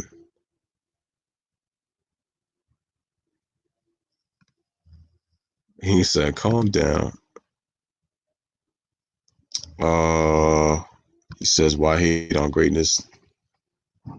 Tomoko says, "Ground beef and ground veal will make for fine lasagna." Oh shoot! Anyone remembers LBJ got dunked on by a high school player and Nike deleted the video? I find that funny too. I'm like, that's crazy. I'm like, you got dunked on and Nike deleted it? That's why y'all should go check out my Stephon Marbury video and what I said. Because they don't care. It's like what James Harden said. They pick the narrative and run with it. First round losing and championships are a different beast. Look, Freddie Gee, if this makes you any feel better, I'm going to tell you right now. Michael Jordan obviously didn't win his first championship until his seventh season. But I don't know if you knew this, but when he lost to Detroit in '89, he was upset.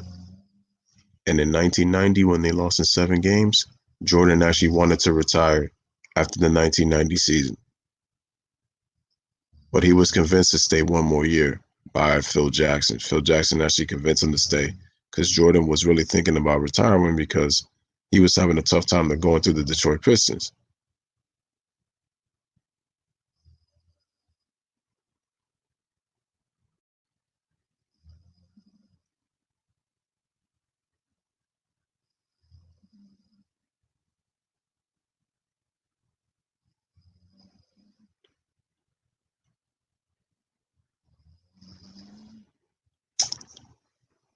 It was though, bro.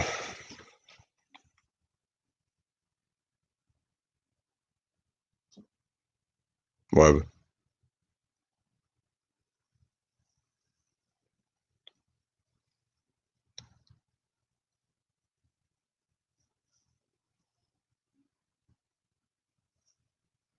Yeah, G Money. It would suck if there's no playoffs. It would suck. I mean, it sucks all around sports. It sucks all around sports.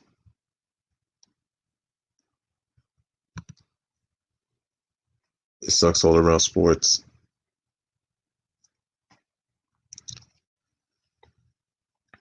And this is why it goes back to that realistic comment because for the realistic comment, it's Adam Silver said that there's still a possibility that the season might be shut down.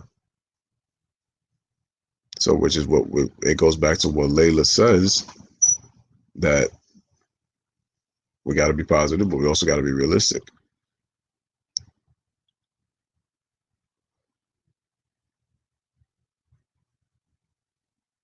Oh my goodness, yo, y'all funny, man.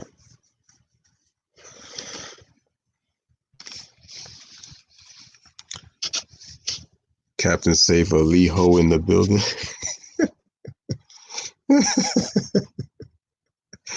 Oh boy. LeBron was losing at this point of his career, though, so nope. Listen, like I said, LeBron is an all-time great. The guy's won 4 MVPs. He's a 3-time champion, 3-time Finals MVP. No one can take that away from him, no matter how he got his chips. But When you're comparing him to Michael Jordan, there's no comparison.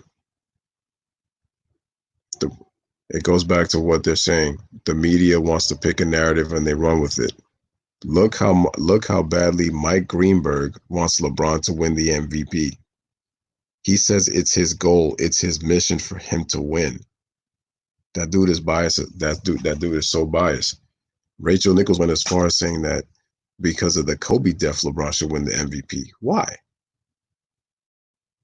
Jalen Rose debunked that myth and he said it should be about basketball. And yeah, LeBron's leading the league in assists.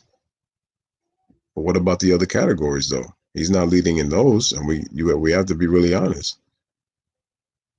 So when I listen to that, I'm just saying to myself, yo, if we had more objective heads, it'd be really nice to listen to. The problem is that what doesn't help is the fact that so many people are being brainwashed by these guys. Because it's like if they see a player, yep, it's gonna be like, well, you clicked. The thing is, there's people out there who will still click to watch it.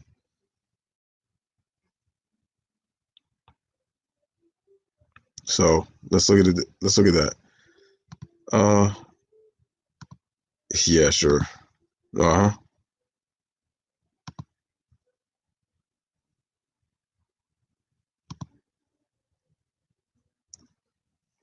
So Freddie G says, didn't he break his foot? Came back with 29 games left to push the Bulls in the play. Actually, no, that's wrong. Jordan came back. So Jordan played the first 9 games of the season. Then he injured his foot on the 10th game. Or I think it was on the 9th game. He injured his foot.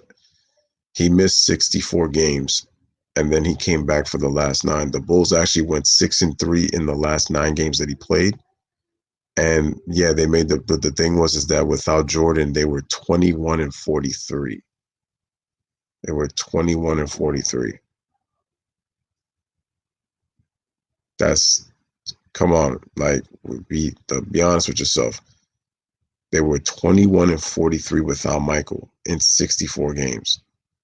But you're getting on Michael Jordan for having a 30-52 record. I mean, again, that was what the league was, but he missed 64 games. And the Bulls made the playoffs in his first year,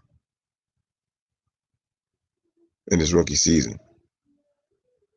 I just love how people keep saying that, oh, he got into the playoffs with 52 losses, but he missed 64 of the 82 games that year.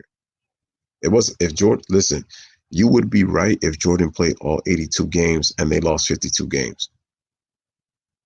It also doesn't. Orlando Woolridge was a drug addict. They had 2 guys with coke on their damn basketball team. 2 guys taking coke. And the fact that Jordan scored 49 in one game against the best defensive team in the league in Boston, they had the league's best record, 67 wins. They were 40-1 at home. You're putting Jordan up against a dominant front line of Kevin McHale, Robert Parrish, and Larry Bird, and you still got a good point guard in Dennis Johnson, who's one of the best defenders of his position in his era. And then you have, I'm going to say it again, if you had a role player Hall of Fame, Danny Ainge would be in it. That dude was a tri-star athlete. He excelled in football, basketball, and baseball. He was actually drafted by the Blue Jays, I think in 1978. No, 77, I believe, or something like that. Or somewhere in the late 70s. It might be 79. But yeah, like, and then it's like they had a very strong bench too. So that team was 40-1 at the Boston Garden. They're considered one of the greatest teams of all time. The 86 Celtics are regarded as one of the greatest teams of all time. And that was in his second season too. Freddie G, you don't have anything for me. It's in Lewis's comment section, Mr. Flip Flop. Oh man. Oh man. Who do you think would have won a match between Bret Hart in his prime against Kurt Angle in his prime in an Iron Man match? Kurt Angle against the Hitman in an Iron Man match. I'm glad you mentioned that because a lot of people have been saying I think when Brett was being interviewed by, I think it was by it was by Vlad TV, and a lot of people in the comment section were saying, "Man, I would have loved to see Prime Brett against Prime Kurt." Damn, Prime Bret Hart against Prime Kurt. Well, let's see. Both guys are tough, so they display a lot of toughness. I would give the that's a hard one. I would give a slight edge to Kurt Angle just for the fact that Kurt Angle's he can do a couple of more things than Brett can do because Brett was more grounded and he Brett wasn't really aerial. He was technically sound, but the thing with Kurt Angle was even though he didn't really do a lot of high risk aerial maneuvers, like Kurt Angle could do a moonsault off the top rope. Kurt has some athleticism, so that can go in his favor. And the thing is, like, as technically sound as Brett was, like Kurt was a wrestling machine. Like, especially with the with the German suplexes, you have the ankle lock as well. You have to worry about.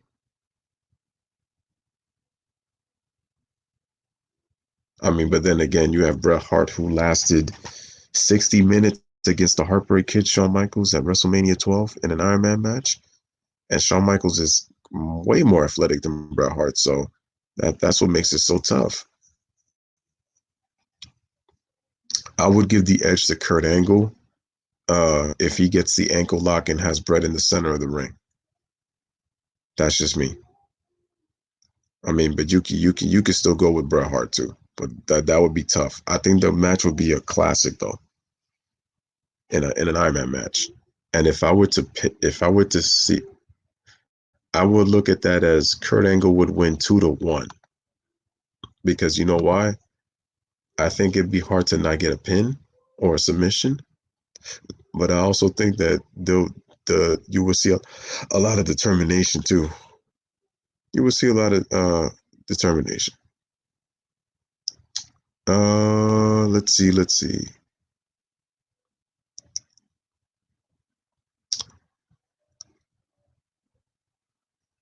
Okay. I don't understand the narrative of LeBron James makes his teammates better when he never gives a time to his teammates get better. All he does is just trade them all. His argument is what he did as a rookie 2 years. Bron is amazing, but he has failed a lot in the playoffs and is a stat pattern and a front runner. If Bron 3-6 finals record doesn't matter, then Jerry West's 1-8 doesn't matter. He'd be a top 10 player. Oh, I've been saying that for a long time. You just went to the nation. But LeBron couldn't take the Lakers to the playoffs. Terry Fox and Jackie Chan like they could be related brothers to me simply because their body structures are so similar. All I hear is excuses. We could say the same about your boy LeBron. Triple Crown, season MVP, All-Star MVP, Finals MVP. MJ did that twice. That's correct. In 1996 and 1998. Oh, and Mr. D. Holloway too. Don't forget he made first team All-NBA and he made first team All-NBA defense. Oh, and he also led the league in scoring. Those 2 times that he did that.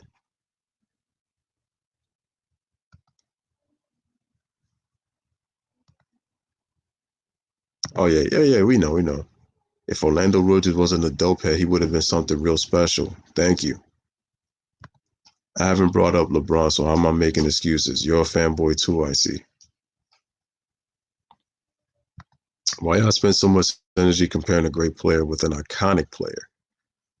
Yeah, that's the difference. LeBron is great. Jordan's iconic.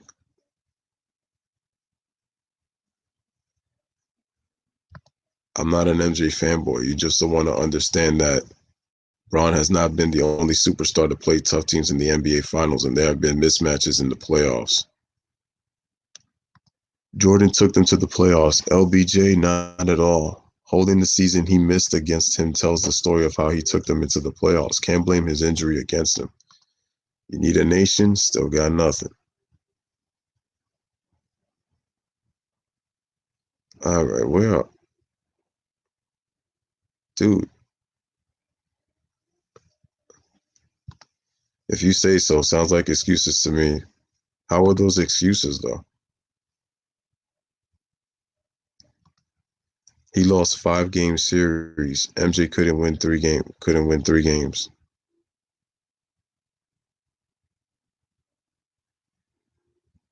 But wait. Which 5 game series are you talking about though? Are you talking about his first 3 years?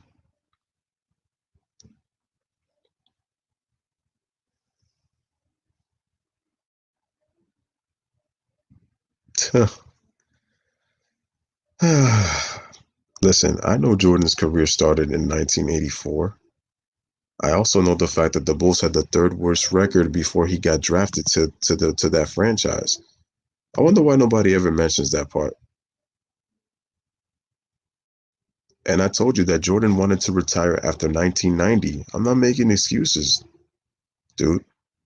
But the problem also is that nobody really watches the games, and I noticed that. Look at the roster of the Chicago Bulls in 1986 compared to the Boston Celtics of '86. You mean to tell me that the Bulls were going to win and Jordan was going to carry them to the victory? He scored 63 points and they still lost. It wasn't enough to beat Larry Bird. Larry Bird, who was the reigning MVP that year. And that was with Kevin McHale, I believe, still coming off the bench in '86. Because I don't think he started for that '86 team. He didn't start until after the '86 season. You can hear excuses because you know very well how to make them. MJ played up against the Celtics and the Bucks, and the Bulls were low seeds. They are not excuses. It's the truth. Definitely making excuses for Jordan. At this point, I think he's trolling. F AI at 5'11" won 1 game against Kobe and Shaq. Loaded team. Well, I wouldn't call the Lakers loaded. I would say that they had very good role players, who were slightly better than the role players that Philadelphia had. The what was loaded was Kobe and Shaq, but everybody else, good team. Is that breaking news? I'm not making excuses for MJ. You are just too blinded to understand that there was context into why the Bulls were knocked out early into the playoffs. I mean, look at the Detroit Pistons. I mean, I did videos on this. I did videos on this. I told you when you look at Jordan, I mean, let's look at it. In '85, the Milwaukee Bucks won 59 games. They won 59 games.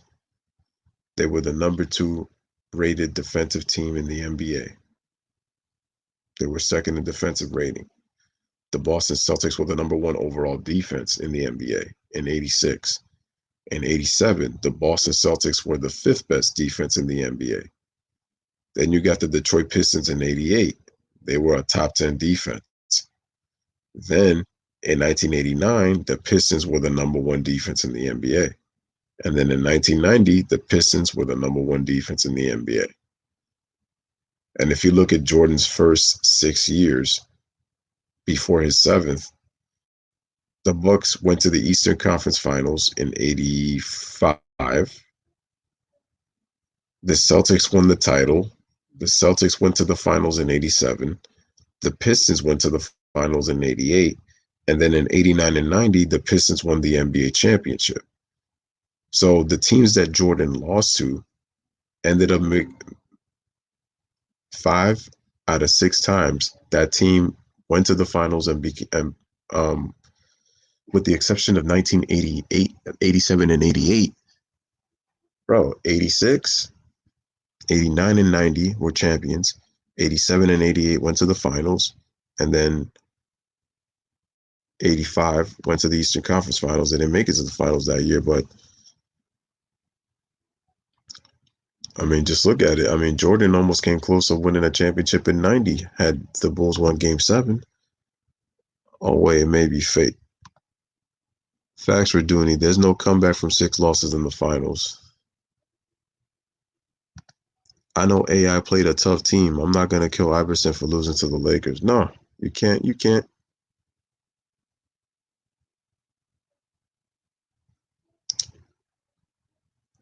Well, here's what I don't find impressive.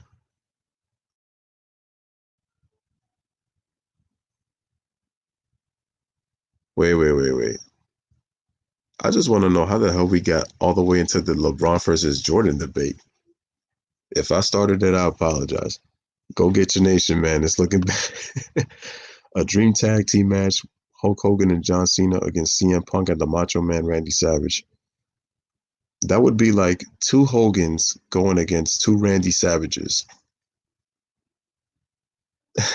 That's what that would be. Um, Layla says Freddie Gee stopped reaching. That was at the start of his career. I guess that's all you have. See, but here's the thing. If you were to tell him that LeBron didn't make the playoffs his first two seasons, it would have been like, look who he had on his roster. But ain't we saying the same thing about Michael Jordan? And he missed 64 games? I know LeBron played most of his games the first two seasons. Because remember, he's called the most durable player ever. But there's no context for Bron, but there is for MJ. Okay, Freddie Gee, what's the context for LeBron James? I would love to hear it. What is the context? And when I keep studying his career, I talk more about. See, this is the problem. People keep making it seem like the 2007 Cleveland Cavaliers were trash. They were not a trash team. Now, did they suck offensively? Yes. Okay. Did LeBron not have a second star? I agree with that. He did not have a second star. But to sit and say that they were trash when they were a top 5 defensive team, the same defensive team that held Tim Duncan and Manu Ginobili below their field goal percentage, and 2 of the 4 games were close. So that tells you that LeBron James and the Cavaliers had an opportunity to win those games. He just stunk up the joint. And all I've heard people say is he was only 22 and stuff like that. He gets so much credit for bringing them to the finals, but then when he doesn't get it done, it's, oh, there was no way he was going to beat the San Antonio Spurs. It was a mismatch. But if you watch the series, number one, both teams had a hard time scoring. And 2 of the 4 games actually came down to the wire. As a matter of fact, I believe combined, I think games 3 and 4 were only decided by a total of 6 points. Watch the series. There's context for you. That's the problem. They just want to make it seem like that team is just trash. Look, LeBron James was the offense in 2008 when they faced the Boston Celtics. And I told y'all, the Boston Celtics averaged 100 points per game in the 2008 season. The Cavaliers as a team defensively held them 16 points below their season average. They only averaged 84 in that Eastern Conference semifinals. And I give LeBron credit. He almost carried them to the victory. That's why I laugh at Kendrick Perkins and Paul Pierce and Kevin Garnett when they're acting like they won 3 championships when they almost damn near lost to Cleveland in 2008. In their mind, their 1 chip equals 3. And I just gave you the context. LeBron James played amazing in game 7 of that series. He had 45 points. Pierce had 41. I remember that game like it was yesterday. I remember that game. And I gave LeBron his credit. He just didn't shoot the ball well, obviously, because they could focus on him. LeBron was not, the greatest jump shooter at the time. He came into this league taking jump shots. So he was very willing to take jump shots, not just drive to the basket. So he was very willing. So I'm not going to sit here and deny all that. But this whole notion that this trash team, this is just another narrative to boost up LeBron. And when I say things like that, they're like, oh, look what he did in game 5 against Detroit. I'm like, see, that right there is changing the goalposts. I know Bron has played tough teams, but I'm not giving him a pass for getting swept in 07 when 2 games were close. Watch this. I saw the series, man. That series was closer than you think. Also in 2014, the Spurs went 7 games with the 8th-seeded Mavs, and the Spurs crushed the Heat in the finals. I'm not giving LeBron a pass for that neither. When Mike was losing to the Celtics, those Celtics were just crazy good. They were loaded. That was a loaded Boston Celtics team. Bro, 4 Hall of Famers were in the starting lineup. Larry Bird, Robert Parrish, Kevin McHale, and Dennis Johnson. All of them are in the Hall of Fame. Yep, he's talking about his first years in the NBA. First 3 seasons, 1-9. How can we say he's that guy but then take him out the first round? You don't even mention you don't even mention context. Can you tell me the roster of the 85 Bulls? Can you tell me the roster of the 86 Bulls? And put them up against the 85 Bucks that had Sidney Moncrief, that had Paul Pressey, that had Ricky Pierce. That's the problem with this. That's the problem with dudes who don't know with people who don't know the rosters. You got to check the rosters, man. That 85 Bucks team,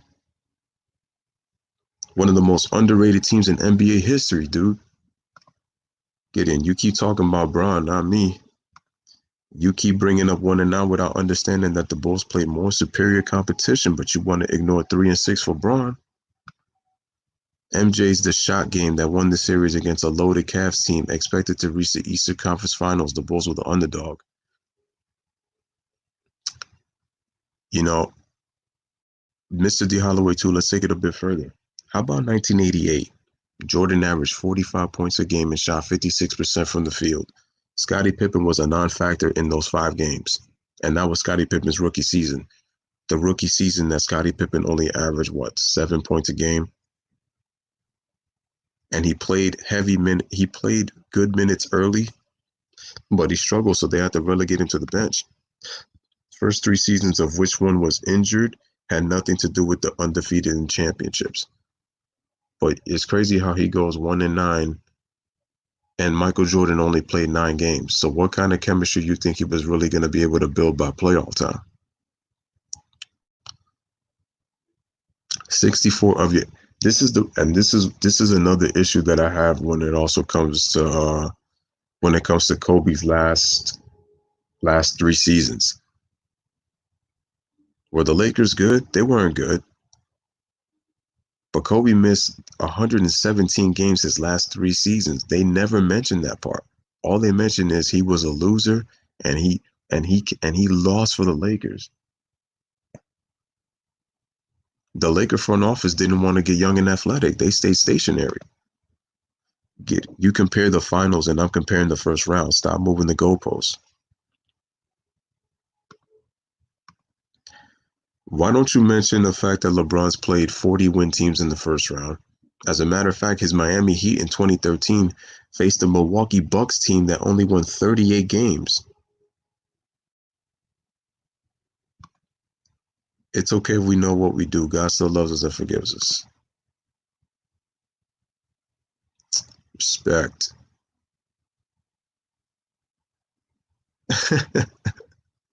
Yo, I don't know who started this, man. Who started this stuff, man? Let's see. Yo, I gotta go through these comments, man. This is crazy.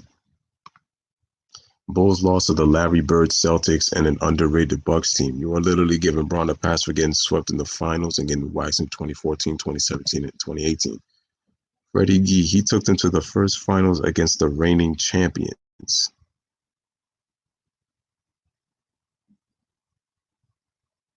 Wait, what do you mean by that? Wait, he took them to the reigning finals? Wait. Jordan rules. All I know is Jordan didn't win nothing until Pip got there. You make it sound like they won in 1988, which they didn't.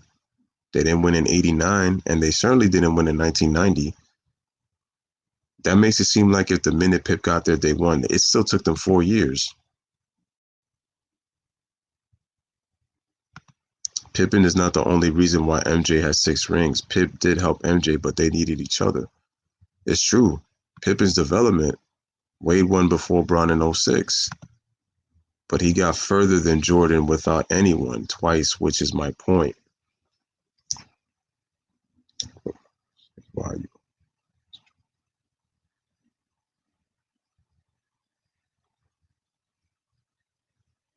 He got further than Jordan without anyone twice, which is my point.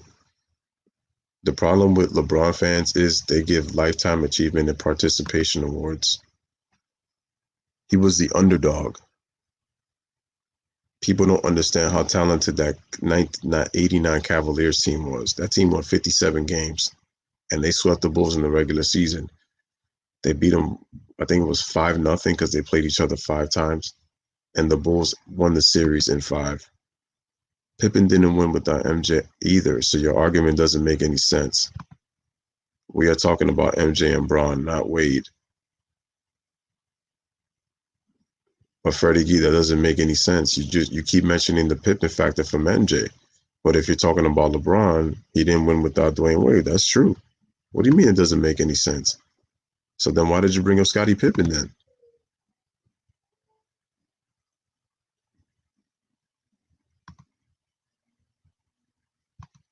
MJ never really played on a super team. Bron played on the Heat super teams in 2011 to 2014.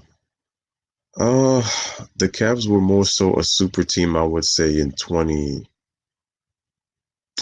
No, here's the thing with the Cleveland Cavaliers, that the one where he has LeBron and Kyrie and Kevin Love. Those teams could have gotten the best records if they wanted to, but they coasted. They coasted.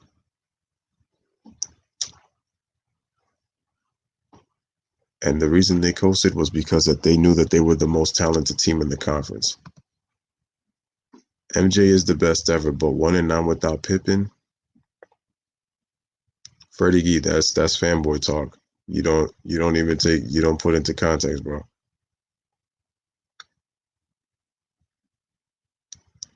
Bro, to have 3 championships in 17 years with 6 losses. And remember, he came out of high school.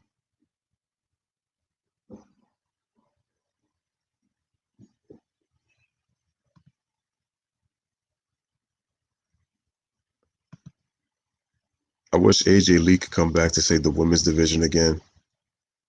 I can't lie. I miss AJ Lee. I miss her. I know she just had a boy recently with CM Punk. Congratulations to the duo. Bringing up Pippen doesn't help your argument. Pip was good, but he was not a superstar unlike Wade. Wade was an MVP candidate multiple times before Bron and Bosh joined. We'll meet Jackie Chan at least once. Yo, that would be crazy, Tomoko. That would be crazy. That's an iconic picture right there.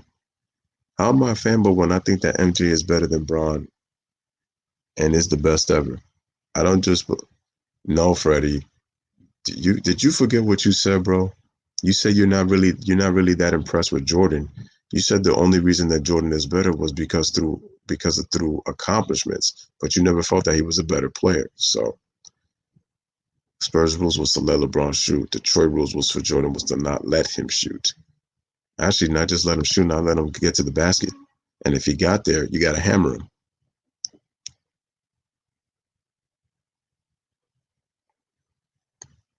Exact. Well, that's what I'm saying. I said they were offensively challenged, but 3 chips out of 17 years, and that's your goal. So all you want to say is Pippen rookie season saved MJ. Because Freddie G asked like they won the championship in 1988. When I remember correctly, it was the Lakers. And the Bulls lost in the second round to Detroit. Detroit was a better team at that time.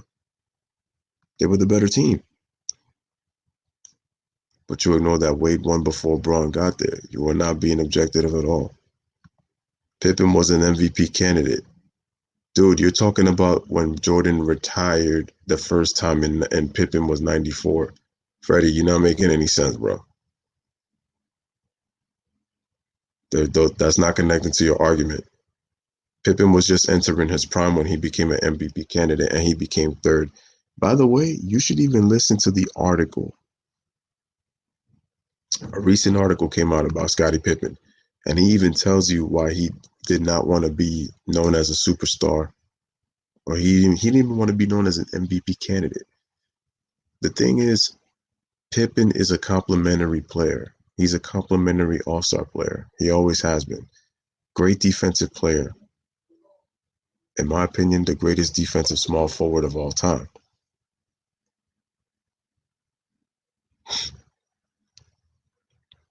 I think he's the greatest defensive small forward of all time. And the thing is, when he led the Bulls to 55 wins, you're forgetting. For the people who say that Jordan had Phil Jackson, well, Pippen had Phil Jackson too. Pippen also played with B.J. Armstrong, who was Jordan's teammate. Same thing with Horace Grant, Bill Cartwright, Scott Williams. But then they also brought in Pete Myers. They brought in Steve Kerr. They had Luke Longley, and they brought in Tony Kukoc and Bill Wennington. So the team was a little bit different. And Scottie Pippen missed 10 games that season. So yeah, it does show that he has value to be an MVP. But when it came to down the stretch, when it came to close games, Pip was not that guy. When it came to being the guy. It's true, he was only an MVP candidate.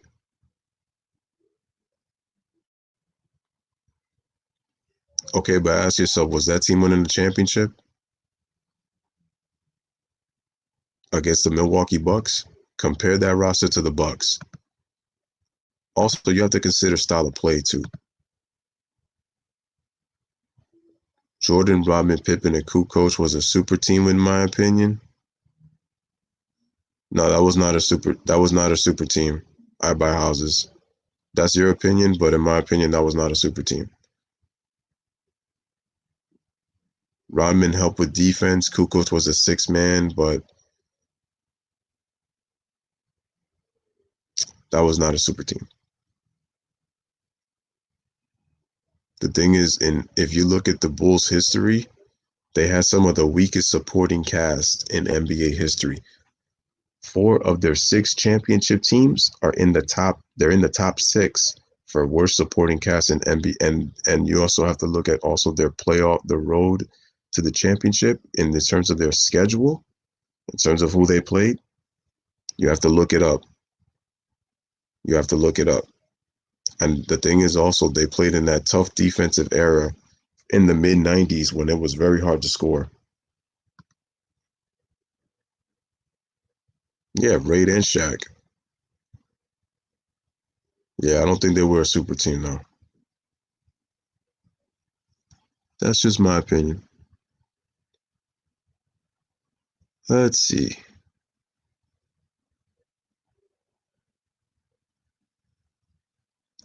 Without Jordan, where's Pip?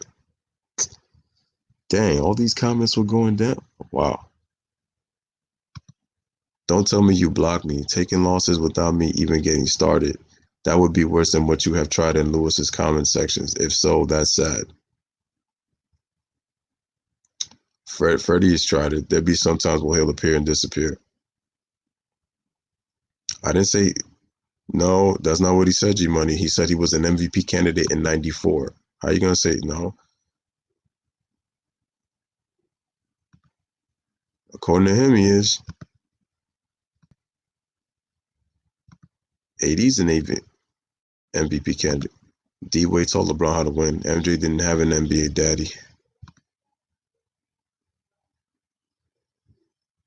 And LeBron was part of that team, Freddie. Just how you say Jordan was 1-9 without Scottie Pippen when he was on the team.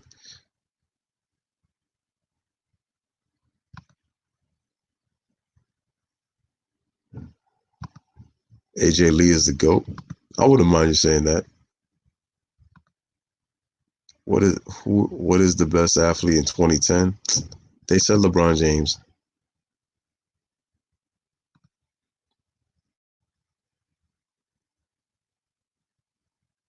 Dude, stop it. Offensive help, not total help. Cut it out. Cut it out, Freddie. Offensive help. If we talking about offensive help, yeah. I said second star, yeah. But stop. Stop. Great defensive teams. Cut it out.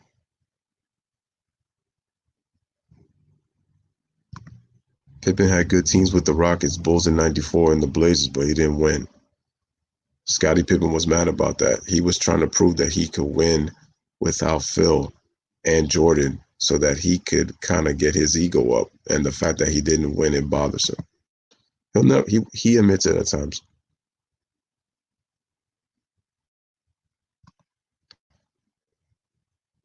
The goal is to win. That's like playing an Uber to drop you. I don't know how we got on this subject. Who started this?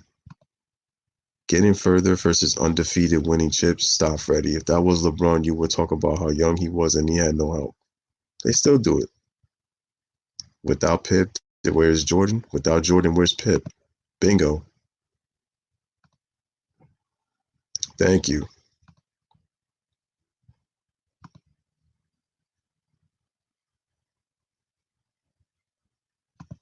The argument was showing you that MJ was better. 3-6 and no playoffs without AD.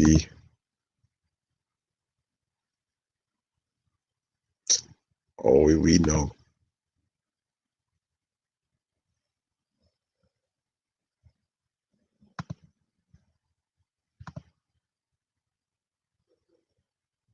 It's true, the Blazers were deeper. The Blazers were much deeper. The Blazers should have won that series. They were the better team. The Blazers were the better team. Yo, that roster was a veteran team, but that team, they won 59 games. That Blazer team should have won more than 60, but they struggled at some point. Dude, they were neck and neck with the Lakers of having the best record in the league.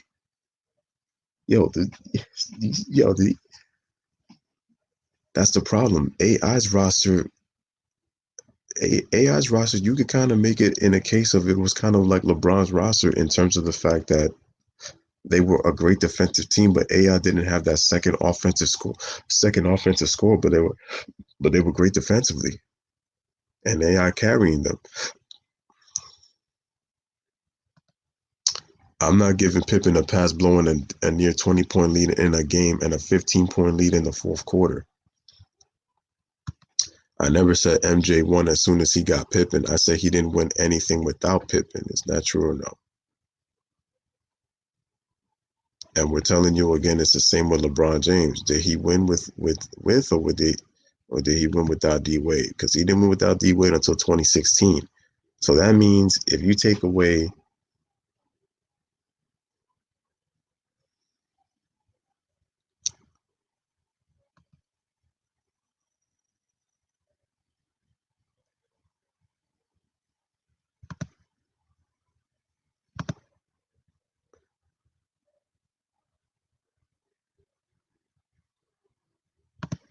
that's facts.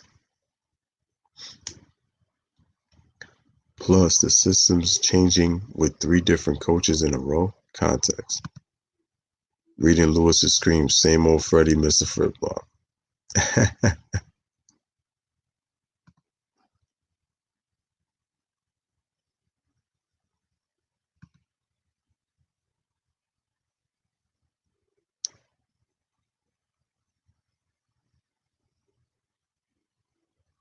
Wait a minute.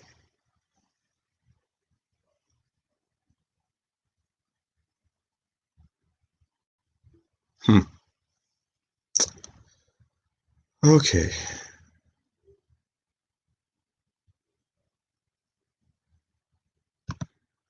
Pippen wouldn't have been Pippen without Jordan. He actually made players better. Pippen was on better teams, and those teams had better talent than the Bulls in the 80s, bro. You think Pippen is a god. Except for Braun is more accomplished and Wade in every award. Cut this shit, man. You're giving Braun way too much credit, Freddie. Too much credit. Rodman was not a points person. He was about defense and rebounding. Doesn't make you a super team. The Blazers were supposed to beat the Lakers. They were deeper. Yes, they were, Freddie. They were supposed to win. They were the deeper team. The Lakers had expectations to win, but the Blazers were better than them. They just choked.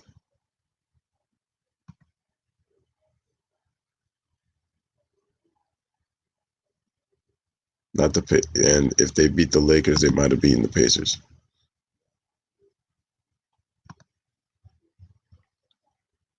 The Blazers were better. You're saying Jordan failed as an individual in his first 2 years, but where is LeBron? But when it's LeBron, his team won.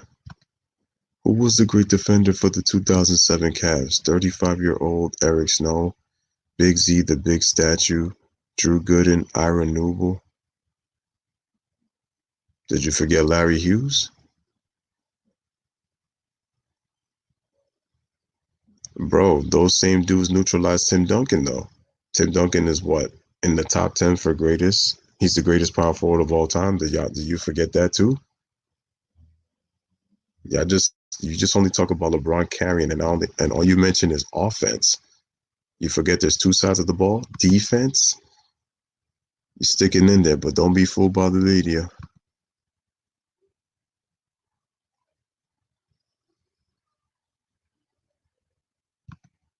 The reason I said this was a super team is because Jordan, Pippen, and Rodman are all in the top 100 players of all time in many rankings. See, but here's the problem about houses. The way people talk about LeBron's teammates, you wouldn't even think that they're in the top 100. That's my thing. That's my thing. If you're going to say that about Jordan, Pippen, and Rodman, you can make the case for LeBron's teams too, with the players he's played with. And the thing is, with the way that Anthony Davis is going, he's obviously going to be in the top 100. Y'all news the commissioner considered the cancel the season? Yeah, he's considering it. The Cavs were like a top 5 team on defense. It wasn't just prompt producing on that team in Game 6. But I respect your opinion. LeBron is Pippen. Jordan didn't win without Pippen, but LeBron didn't win without super teams. Freddie Gee, answer this for me. Why LeBron never went to play with Popovich and the Spurs? Bro, scary times. You go to work and risk getting sick.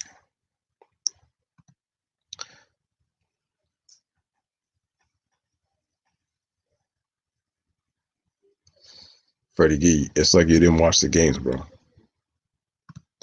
Nobody said Bron teammates sucked. No, you're saying that. You're saying that, bro.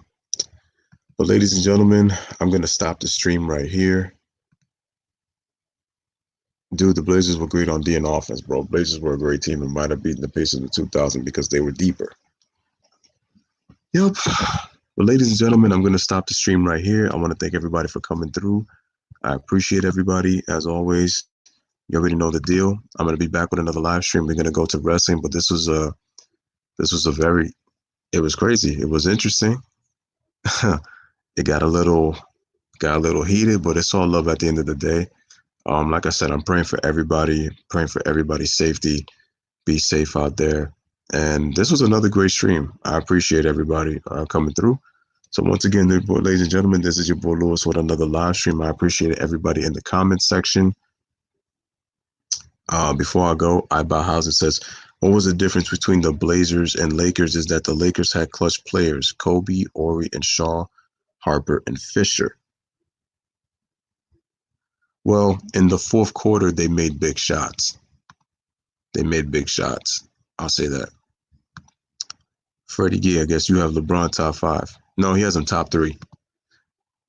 Appreciate Chris Wedge, man. LeBron ain't no top 5. He's top 10, in my opinion. He's top 10, but he ain't top 5. Nope. With 6 NBA Finals losses, you stack the deck and you control your own destiny with the player empowerment that he loves to get credit for, and you're still 3-6 in the finals? Nah. Nope. Sorry. I don't agree with that. So, ladies and gentlemen, like I said, man, everybody stay safe and healthy. It's your boy Louis with another one. As always, man, bless up. Live, laugh, love. Thank y'all for watching. Like the stream. Continue to subscribe. Share the content, man. I appreciate you guys. Everybody be safe. Have a wonderful night. We will be back with another live stream talking about wrestling, man. It was a good one. Great chat, guys. At the end of the day, it's all love. Don't take it personal. Deuces.